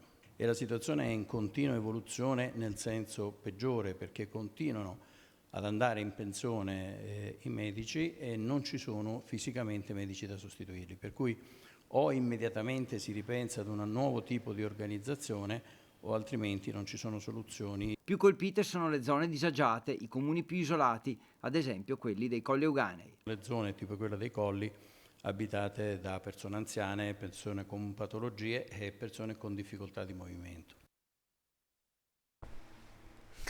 I costi dell'energia elettrica mettono in ginocchio anche i bilanci dei comuni. A Galliera Veneta dal 4 luglio a mezzanotte si spegnerà l'illuminazione pubblica. Spiega il sindaco Perfetti, sono molto preoccupato per il riscaldamento delle scuole in vista della ripresa dell'anno scolastico. Finora erano bastati alcuni piccoli sacrifici, ma dal 4 luglio a Galliera Veneta, a partire dalla mezzanotte, saranno spente tutte le luci pubbliche, tranne quelle agli incroci pericolosi e lungo le strade provinciali e regionali. A darne l'annuncio a malincuore il sindaco Italo Perfetti, che a giugno esaurirà i fondi accantonati per i consumi elettrici. Nel 2021 era un importo di 16.000 euro di gennaio e gennaio 2022 siamo arrivati a 32.000 euro. Ecco, quindi esattamente il doppio. Il doppio. La nostra previsione di bilancio che era stata fatta nel 2021 per il 2022 abbiamo esaurito questo periodo di giugno. Siamo in esaurimento della copertura. Fondi esauriti come anche il contributo arrivato dal governo. Galliera Veneta, su quelle somme importanti che hanno gestito lo Stato per i vari comuni, a noi ci è arrivato 17.000 euro. Neanche una bolletta. Neanche una bolletta. Un atto necessario per non ritoccare le tasse, spiega il primo cittadino, che non intende mettere mano all'addizionale IRPEF o all'IMU sulla seconda casa e che vive ogni giorno la preoccupazione per il prossimo autunno, quando sarà necessario riscaldare le scuole frequentate da 750 studenti. Io ho una copertura fino a novembre e dopo speriamo bene. Io spero che lo Stato preveda qualche soldino e dare un aiuto a tutti i comuni, non quelli di Galliera, ma a tutti quanti, perché questo problema ce l'hanno tutti. Serve la collaborazione di tutti, per questo il sindaco rivolge un appello ai primi cittadini. Io ai miei colleghi dico, troviamoci, discutiamo, perché ottobre siamo alle porte e dobbiamo trovare una soluzione per i nostri ragazzi che sono all'interno di queste strutture e dobbiamo dare un servizio. Restiamo a Padova per tornare ad occuparci del fenomeno delle edicole che chiudono. Da 34 anni si alzano alle 4:30 per 360 giorni all'anno. Ora è arrivato il momento di dire basta. Stiamo parlando dell'edicola all'angolo tra Corso Milano e Via Dante, in centro a Padova, che chiuderà i battenti il prossimo 28 giugno. Lucia e Marino erano disposti a regalare l'attività, ma soprattutto per la vita di sacrifici non hanno trovato nessuno disposto a continuare il loro lavoro. Bruttissimo per noi, ci dispiace tanto perché è stato tutto un sacrificio, però qua bisogna ringraziare anche il comune però, che ci hanno tolto i parcheggi, hanno tolto 4 linee di autobus, cioè la gente come fa a arrivare? Hanno fatto una pista ciclabile inutile, tutto per impedire che la gente si fermi. Quindi ne avete risentito anche voi? Sì, però nonostante tutto mi sono sempre dato da fare e il lavoro mi è mancato lo stesso, ma però un sacrificio enorme. Signora, in questi 34 anni come sono passati? Veloci o... Velocissimi, non mi rendo conto quanto veloce è il tempo.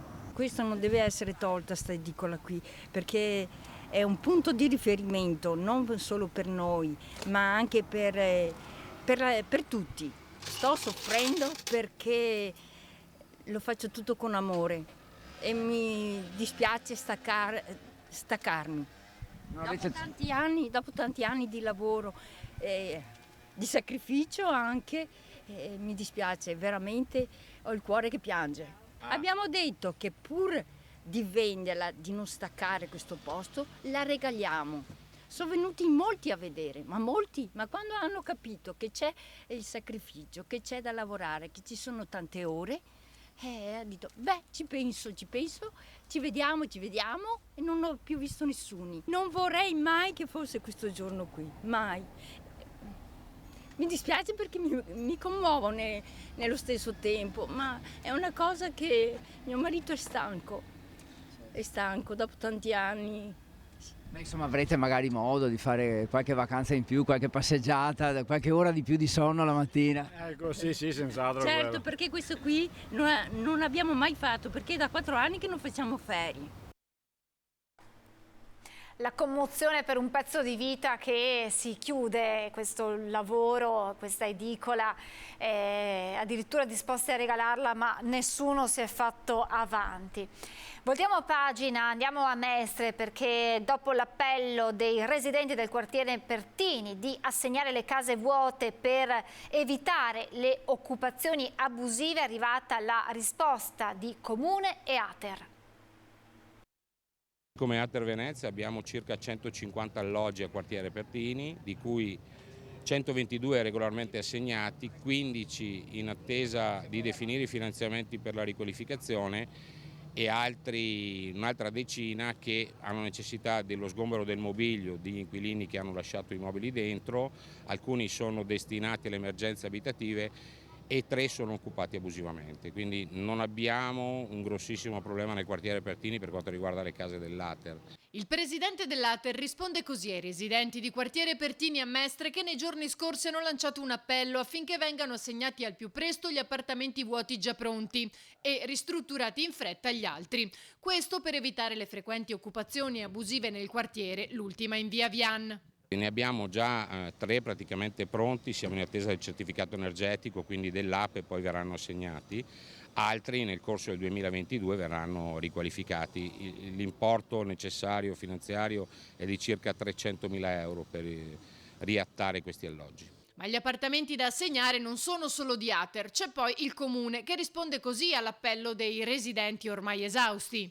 Se sono assegnabili vengono dati in affitto. Il fatto che un cittadino pensi che l'appartamento sia a posto non significa che l'impianto è a norma, non significa che non siano da fare ancora altri lavori, quindi probabilmente l'appartamento da fuori sembra anche a posto, poi se andiamo a vedere le carte non è assegnabile perché mancano tutta una serie di impianti o di requisiti a norma, perché il comune può assegnare case solo perfettamente a norma ovviamente. È evidente che ci sono ampli margini di miglioramento, quello che però va detto è che rispetto al passato questa amministrazione investe molti più soldi e sta restaurando molte più case. Per quanto riguarda le occupazioni invece, Venturini evidenzia come il problema sia alla radice.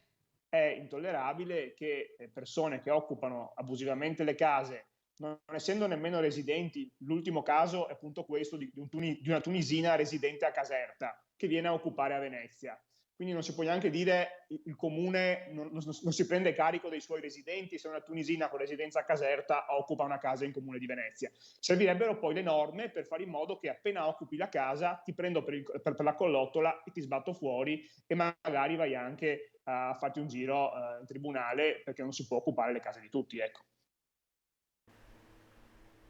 E adesso saluto Vanessa Caccin, 18 anni appena, studentessa dell'Istituto Majorana Corner di Milano e grande esperta di cyber security, al punto che lei insieme alle sue, alza già le mani, alle sue compagne ha vinto le Olimpiadi nazionali di cyber security con la finale a Torino. Buongiorno Vanessa.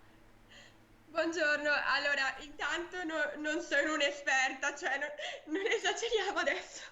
Comunque insomma diciamo che ieri nella nostra chiacchierata mi hai dato delle dritte. È vero che io sono vecchia generazione, quindi molto meno esperta di voi ragazzi che usate gli strumenti tecnologici nella vostra quotidianità, però insomma mi hai dato alcune informazioni di cui io assolutamente non avevo idea. Però andiamo con ordine.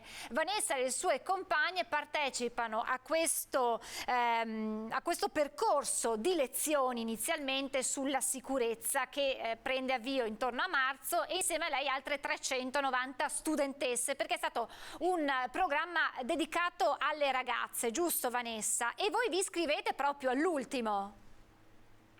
Allora, io mi sono iscritta all'ultimo perché ero molto titubante all'inizio, e poi hanno fatto queste squadre random, infatti non conoscevo nessuno ed è stata anche un'occasione fantastica perché ho potuto conoscere persone di altre regioni.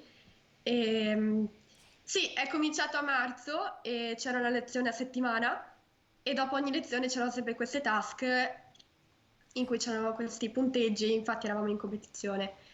Quindi insomma delle prove per vedere se effettivamente avevate seguito queste lezioni che vergevano Esatto. su cosa, Vanessa? Che cosa vi hanno insegnato in questi incontri settimanali? Beh, allora siamo partiti un po' dalle basi dell'internet e dopo abbiamo cominciato ad andare più sui dettagli, parlando più ad esempio dei metadati. Infatti avevo insistito su questo fatto che molto spesso le persone inviano foto e non si rendono conto di quello che stanno inviando, e effettivamente pure io prima di questo corso non avevo idea. Abbiamo anche parlato del phishing, ovvero come dire, cioè quando ci arrivano delle mail può capitare che non siano da fonti veritiere e possiamo essere esposti ad attacchi di malintenzionati, ad esempio. Quindi voi avete seguito tutte queste lezioni, dopo ogni lezione c'era questa prova, diciamo, che faceva guadagnare alle squadre dei punteggi che vi hanno portato poi fino a Torino.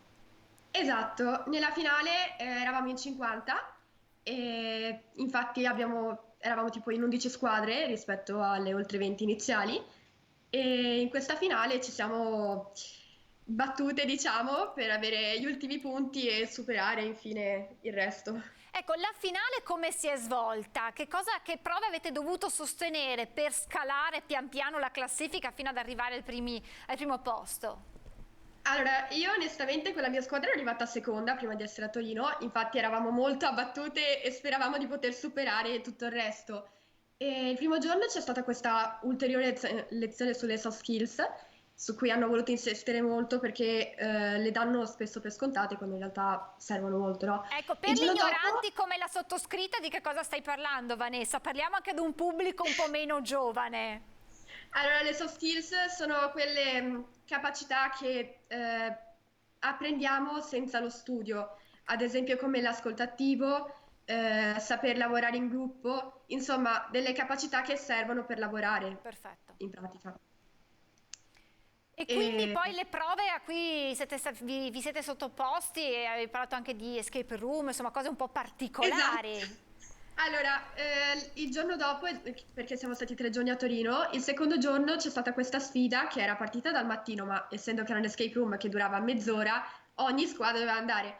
Il mio turno è arrivato alle 3 e alle 3 abbiamo scoperto che c'era anche un'altra prova da fare in parallelo, che erano entrambe da completare entro le 5.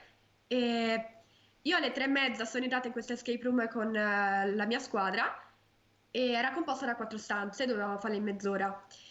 e ogni stanza prevedeva di avere le conoscenze acquisite durante le lezioni. Ad esempio ce n'era una su lo SINT, una su l'attacco hacker, quello brutale, ad esempio avevamo un terminale, un computer, in cui potevamo fare numerosi tentativi finché non riuscivamo ad arrivare al PIN, perché gli hacker, quando c'è un PIN composto da semplicemente pochi numeri e sono solamente ad esempio 6, noi ci aspettiamo che sia impossibile, però con un computer te lo può trovare in pochi secondi. Ed è per questo che andrebbero cambiate spesso le password e andrebbero messe anche delle lettere e più caratteri. Insomma, alla fine, dopo tutte queste... l'abbiamo queste... finita 4 minuti in anticipo e fine. Quindi insomma anche il fatto che voi abbiate concluso le prove in anticipo rispetto ai tempi che vi erano state date vi ha permesso di scalare la classifica. E quando hai scoperto che eravate arrivate prime su queste 50 squadre, che emozioni hai provato? Allora, intanto ero sul palco da non so quanti minuti perché avevo proprio perso il conto, perché inizialmente ci avevamo chiamati una ad una per darci l'attestato del corso.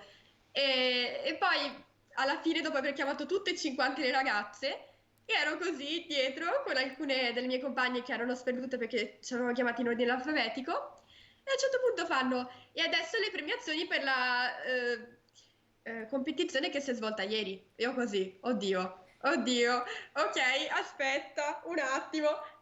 Terza squadra, non siamo noi, ok, forse siamo seconde. Seconda squadra, non siamo noi, oddio. Ti aspettavi il primo posto? Chi c'è prima? E chiamano noi, io così. Era inaspettata, non ve l'aspettavate questa vittoria? Sono scesa dal palco euforica, ho cominciato a girare ovunque, mi sono andata a bere acqua, cioè veramente ero felicissima. Ascoltami Vanessa, che cosa ti ha lasciato però di concreto come esperienza questa, al di là insomma della conquista, della soddisfazione di aver battuto tutte le altre ragazze? Che cosa ti ha lasciato proprio, cioè come affronti ora il rapporto con tutto quello che è la rete, dalle mail alle foto? Perché tu prima hai fatto un accenno dicendo alle volte noi non ci rendiamo conto di quello di che dati trasmettiamo semplicemente inviando una foto magari su WhatsApp. Esatto. Allora, io dopo questa esperienza, a parte la consapevolezza che già avevo, perché comunque quando si sta su internet ormai si sa che su certi siti c'è il rischio di beccare dei virus, eccetera. Però non avevo idea, ad esempio, delle mail, di questi attacchi di phishing che potevano arrivare in qualunque momento. Adesso sto molto più attenta agli indirizzi, a tutti quei link su cui di solito si clicca involontariamente e soprattutto anche alle foto, perché si deve stare attenti alle informazioni che si trasmettono. Perché che informazioni inviamo quando trasmettiamo, quando inviamo una banale foto via WhatsApp? Allora, un semplice esempio, posso dirlo. Se noi ad esempio apriamo la galleria e andiamo sulle foto, c'è questa, i tre puntini, tu puoi andare su dettagli, vai su dettagli e ci sono queste informazioni che normalmente uno dà per scontato, proprio io mando la foto, voglio mostrare la mia foto, mica penso a quello che arriva insieme. Ad esempio qua si vede la data, l'orario, la posizione, il modello del telefono, insomma tutte informazioni che sono minime, però se arrivano a malintenzionati può succedere di tutto, perché scoprono dove abiti, eccetera. Quindi sì. Diciamo che una persona un po' più navigata da queste informazioni, lo sto facendo con te, ho guardato anch'io guardando una mia foto e in effetti c'è una lunga lista di informazioni che uno più esperto può benissimo carpire. Parlando con i tuoi coetanei, c'è responsabilità nel momento in cui ci si approccia agli strumenti tecnologici o spesse volte si sottovalutano quelli che sono i pericoli? Allora, tra i miei amici credo di aver spesso avvisato su alcune cose, di aver cercato sempre di essere disponibile nell'aiutare su qualcosa, però ammetto che quando apro un qualunque social, guardo le foto, si possono cercare degli hashtag, c'è gente che addirittura posta le foto della patente, che posta l'indirizzo di casa, insomma, cose che uno dice ma questi sanno cosa stanno condividendo, cioè proprio gente che ha zero consapevolezza, e sì, purtroppo è un fenomeno molto diffuso. E un consiglio che ti senti di dare non solo ai tuoi coetanei, ma anche magari a chi ha qualche anno in più, perché spesso noi genitori ci troviamo senza quei mezzi necessari per educare i figli all'uso migliore, all'utilizzo migliore, più sicuro della tecnologia. E quindi un consiglio per essere attenti e non incappare nei pericoli che corrono sulla rete. Ad esempio, ogni volta che si vuole postare qualcosa si deve pensare prima, vale la pena postare questo? Cosa può farci la gente vedendo questo? Cosa potrà succedere dopo che avrò pubblicato questo? Cioè, farsi qualche domanda, ecco, fermarsi a pensare, come quando tu esci e devi parlare con qualcuno, ovviamente non è che parli a caso, pensi prima di dire le cose. La stessa cosa anche online, ci si deve rendere conto di quello che si fa, ecco. Nei social sappiamo che ci sono tutte quelle cosiddette, tra virgolette, doppie virgolette, garanzie di sicurezza della privacy. Però perché noi non vediamo alla fine, è tutto così preimpostato, crediamo di mettere qualcosa e non abbiamo idea di cosa succede dopo. Insomma, è come mettersi a urlare in piazza ogni singola cosa, ecco. Certo, perché poi la rete, i social sono una piazza pubblica aperta a persone, perché nella piazza vera, fisica, vediamo che abbiamo intorno a noi, in questa virtuale non sappiamo chi c'è dietro ad uno schermo e che pericoli ci sono. Da oggi ti senti un po' più sicura nel navigare, Vanessa? Allora, dopo aver letto certe cose in questo corso, ammetto che ho un po' più ansia su dove potrei finire, però sì, cioè mi sento più sicura perché almeno so cosa vado incontro. Nel tuo futuro che cosa vedi adesso? Ci sarà qualcosa legato, proseguirai gli studi con qualcosa legato alla tecnologia, all'informatica? Questo sicuro, perché mi è sempre interessata. E quindi se ti immagini da grande un lavoro legato a questo? Oddio, non ne ho idea, onestamente non ne ho idea.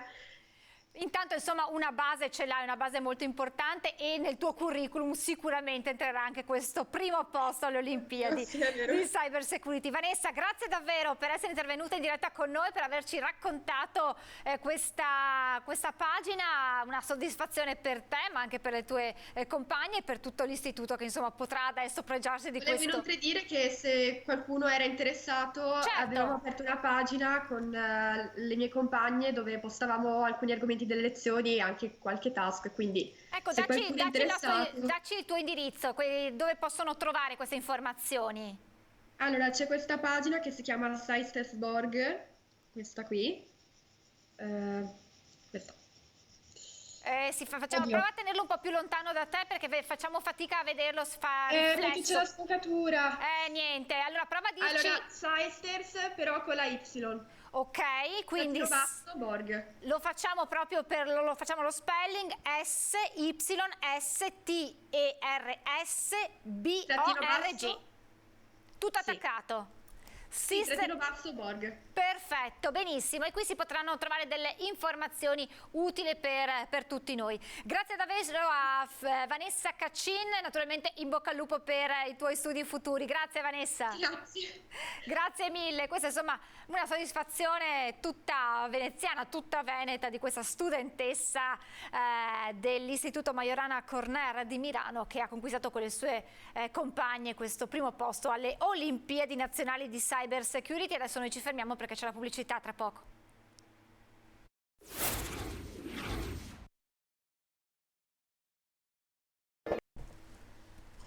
Siamo tornati in diretta, parliamo di sanità. Ieri è stata una giornata importante per proprio la sanità bellunese, perché è stato inaugurato il nuovo acceleratore lineare. Vediamo di cosa si tratta.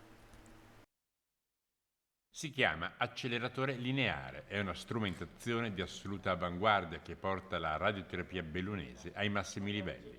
2 milioni di investimento che permetteranno per esempio di colpire le patologie oncologiche alla prostata e all'apparato mammario con la massima precisione e producendo il minimo danno possibile ai tessuti circostanti le cellule tumorali. È un grande investimento, sono 2 milioni di euro. Acceleratore lineare vuol dire che questo sta diventando di fatto, lo è da oggi, come uno degli hub tra i pochi a livello regionale, forse 2 o 3 hub che riescono ad avere una radioterapia mirata e e quindi le cellule verranno colpite da questo cecchino, da questa nuova tecnologia, evitando di distruggere nella fase di radioterapia magari i tessuti non intaccati dal tumore. Per i bellunesi non sarà quindi più necessario guardare altrove. E non solo, è una struttura che potrà essere di supporto anche per dove una strumentazione tanto aggiornata non è ancora disponibile.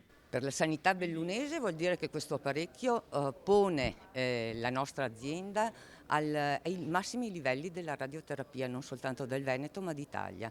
Questa tecnologia è nuovissima, permette dei trattamenti differenziati molto precisi e quindi cambia l'approccio terapeutico, la durata delle terapie e la qualità di vita dei nostri pazienti.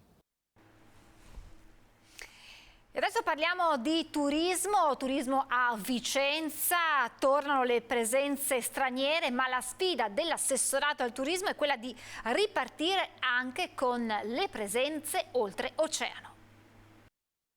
Vicenza registra un boom di presenze turistiche, numeri che superano il periodo pre-Covid. A marzo sono state più di quelle dello stesso mese del 2019, 48.813 presenze rispetto alle 46.555 dell'ultimo anno pre-pandemia, pari a un incremento di quasi il 5%.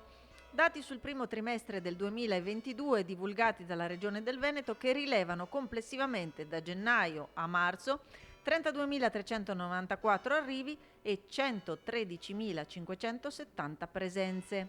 I dati rilevano che nel primo trimestre del 2022 siamo riusciti a superare addirittura le presenze del 2019, anno pre-Covid, quindi insomma appunto il riferimento, anche perché diciamo si trattava di un'annualità estremamente positiva da un punto di vista appunto di presenze turistiche, e devo dire che c'è grande soddisfazione su questo. In questi 2 anni abbiamo lavorato tantissimo presidiando i mercati nazionali e internazionali, abbiamo organizzato workshop, cercato di promuovere nel migliore dei modi la nostra destinazione turistica sia in Italia che all'estero, e devo dire che i risultati cominciano a vedersi. Anche sul turismo straniero c'è una progressiva ripresa. Se infatti nei mesi di gennaio e febbraio il 72% delle presenze era di italiani, stando a quel turismo di prossimità che ha caratterizzato gli anni della pandemia, e il 28% di stranieri, nel mese di marzo gli stranieri sono saliti al 37%. Sono francese, tedesca, spagnola, ungherese, polacca e croata le nazionalità maggiormente presenti e accolte all'ufficio IATA di Piazza Matteotti. Ma la sfida per l'estate è appena partita, si mette in moto la macchina turistica anche per l'accoglienza del turismo oltreoceano. La sfida è proprio quella di avere delle presenze turistiche, non dei semplici passaggi. Il pernottamento diventa fondamentale non solo appunto per gli alberghi, bed and breakfast e in generale per tutte le strutture ricettive, ma soprattutto per il tessuto commerciale. L'idea è che possono vivere a 360 gradi la città, e devo dire che la nostra città è pronta a accogliere tutti. E tra le mete preferite dai turisti della nostra regione ci sono sicuramente i serrai di Sottoguda. Il sindaco vede finalmente la luce in fondo al tunnel dopo il disastro causato dalla tempesta Vaia. I segni di quanto causato da Vaia nell'ottobre del 2018 sono ancora ben visibili nei serrai di Sottoguda, una delle località più affascinanti e spettacolari delle Dolomiti bellunesi. Dopo 4 anni però, e dopo un sopralluogo, dal sindaco di Roccapietre, nonostante le 1000 difficoltà, arriva un messaggio di speranza. Grazie soprattutto alla direzione lavori e alle imprese che ci hanno consentito l'accesso. Vedere sul posto chiaramente il progetto non è la stessa cosa che vederlo in municipio, era una cosa opportuna da fare. Credo che i consiglieri comunali si siano resi conto anche delle grandi difficoltà che si stanno affrontando in quella gola. Mi viene in mente prima fra tutti la strada di cantiere che più volte è stata danneggiata da improvvise bombe d'acqua sempre più soventi. Ricordo anche il periodo di stop completo dei lavori durante il Covid, ricordo che adesso al momento attuale abbiamo un aumento esponenziale dei prezzi delle materie prime e dei carburanti che creano grossi problemi ai cantieri e agli appalti. I lavori nei serrai prevedono un impegno di spesa di 11 milioni di euro. Ora non resta davvero che sperare non ci siano altri intoppi a causare ulteriori ritardi. Io ho fiducia però che se tutto va bene e non siamo soggetti sempre a continue nuove emergenze, noi riusciremo a portare a compimento quei lavori entro la fine del 2023 nel migliore dei modi. Tappa vicentina per la staffetta degli alpini che ha portato la fiaccola della pace tra le vie della città. Ieri a Monteberico la cerimonia ufficiale con gli onori ai caduti. Arrivano sfidando la salita sotto i portici per raggiungere Monteberico. Vicenza apre così le porte alla staffetta degli alpini, partita il 6 giugno da Ventimiglia, che si concluderà il 2 luglio a Trieste. Oggi protagonista la provincia berica per la 15ª delle 23 tappe che portano la fiaccola della pace a coprire l'intero arco alpino, affidandola a centinaia di penne nere. Oggi da piazza Matteotti, passando per le vie del centro, sono arrivati a Piazzale della Vittoria per poi procedere fino a Bassano. Sul Monte Berico la cerimonia con onori alla bandiera e ai caduti e la deposizione di una corona al monumento alle 8 aquile. Sta percorrendo in questo tragitto da mare a mare, perché partirà dal Mar Tirreno e arriverà al Mar Adriatico il giorno 2 luglio, quindi arriverà a Trieste il sabato 2 luglio e passa attraverso tutte le nostre Dolomiti. Ha avuto un momento di trasferimento nella zona abruzzese dove sono state svolte il fine settimana scorso le Alpiniadi alpine e sta ripercorrendo appunto le Dolomiti. Ma intanto la città di Vicenza è in prima linea e non solo per le celebrazioni dei 150 anni della fondazione del Corpo, guarda già al 2024. Per noi è importante, è un momento, una testimonianza importante. Vicenza ha dato la cittadinanza onoraria al Battaglione Vicenza, darà quest'anno la cittadinanza onoraria all'Associazione Nazionale Alpini che compie 50 anni e festeggiamo i 100 anni dell'Associazione Provinciale di Vicenza, quindi è un momento unico, in quest'anno unico, e lanciamo anche la nostra campagna per la Dunata 2024. Quest'anno tra luglio e settembre avremo visita da parte del Comitato Nazionale al quale presenteremo la città, presenteremo tutto il nostro impianto amministrativo e ci auguriamo di meritarcela e di averla qua. Domani sera 90 a Padovana il concerto in onore di Morricone, mentre il neosindaco pensa alle ville della Riviera del Brenta come patrimonio dell'umanità. Oltre 1200 biglietti venduti in 4 giorni, un'orchestra con 45 elementi, l'enorme parco di Villa Giovannelli a 90 Padovana, costruita nel 600 e che è raffigurata anche nel gonfalone del comune. Il 25 giugno si terrà qui il concerto ribattezzato della Rinascita, con l'orchestra Filarmonia Veneta che eseguirà le colonne sonore più famose di Ennio Morricone. Io ho detto, se dovesse mai vincere 90 Padovana, la prima cosa che faccio portare Morricone, perché avevo visto il concerto di Piazzolla, voglio fare un concerto straordinario e infatti è al di sopra delle nostre aspettative. Per me è una grande soddisfazione, però è l'inizio di un percorso. Questo è il primo evento che facciamo, ce ne saranno degli altri. L'amministrazione ha venduto biglietti a prezzi agevolati per le persone in difficoltà che non potevano permettersi il prezzo pieno e prima del concerto ci saranno gli assoli di Beatrice, musicista di 90, virtuosa dell'arpa. Intanto il neosindaco pensa a molti eventi, a partire da una crociera che partirà da Padova e farà un tour nelle ville di 90 e degli altri comuni della Riviera del Brenta e rivela ai nostri microfoni un obiettivo ambizioso. Diventino patrimonio dell'umanità. Cioè noi vogliamo fare quello che è stato fatto per le colline del Prosecco, lo vogliamo fare sulle ville venete, sulla Riviera del Brenta, sui comuni. Ed è questo il progetto e la sfida dei prossimi anni. San Francesco della Vigna a Venezia, luogo del cuore del FAI. Nella classifica dei primi 10 posti più amati d'Italia c'è anche questo angolo di Venezia. Pur non essendo conosciuto come altre zone della città, San Francesco della Vigna a Castello è protagonista di un autentico exploit nella classifica 2022 dei luoghi del cuore del Fondo per l'Ambiente italiano. È una delle poche parti di Venezia che si mantiene Venezia veramente.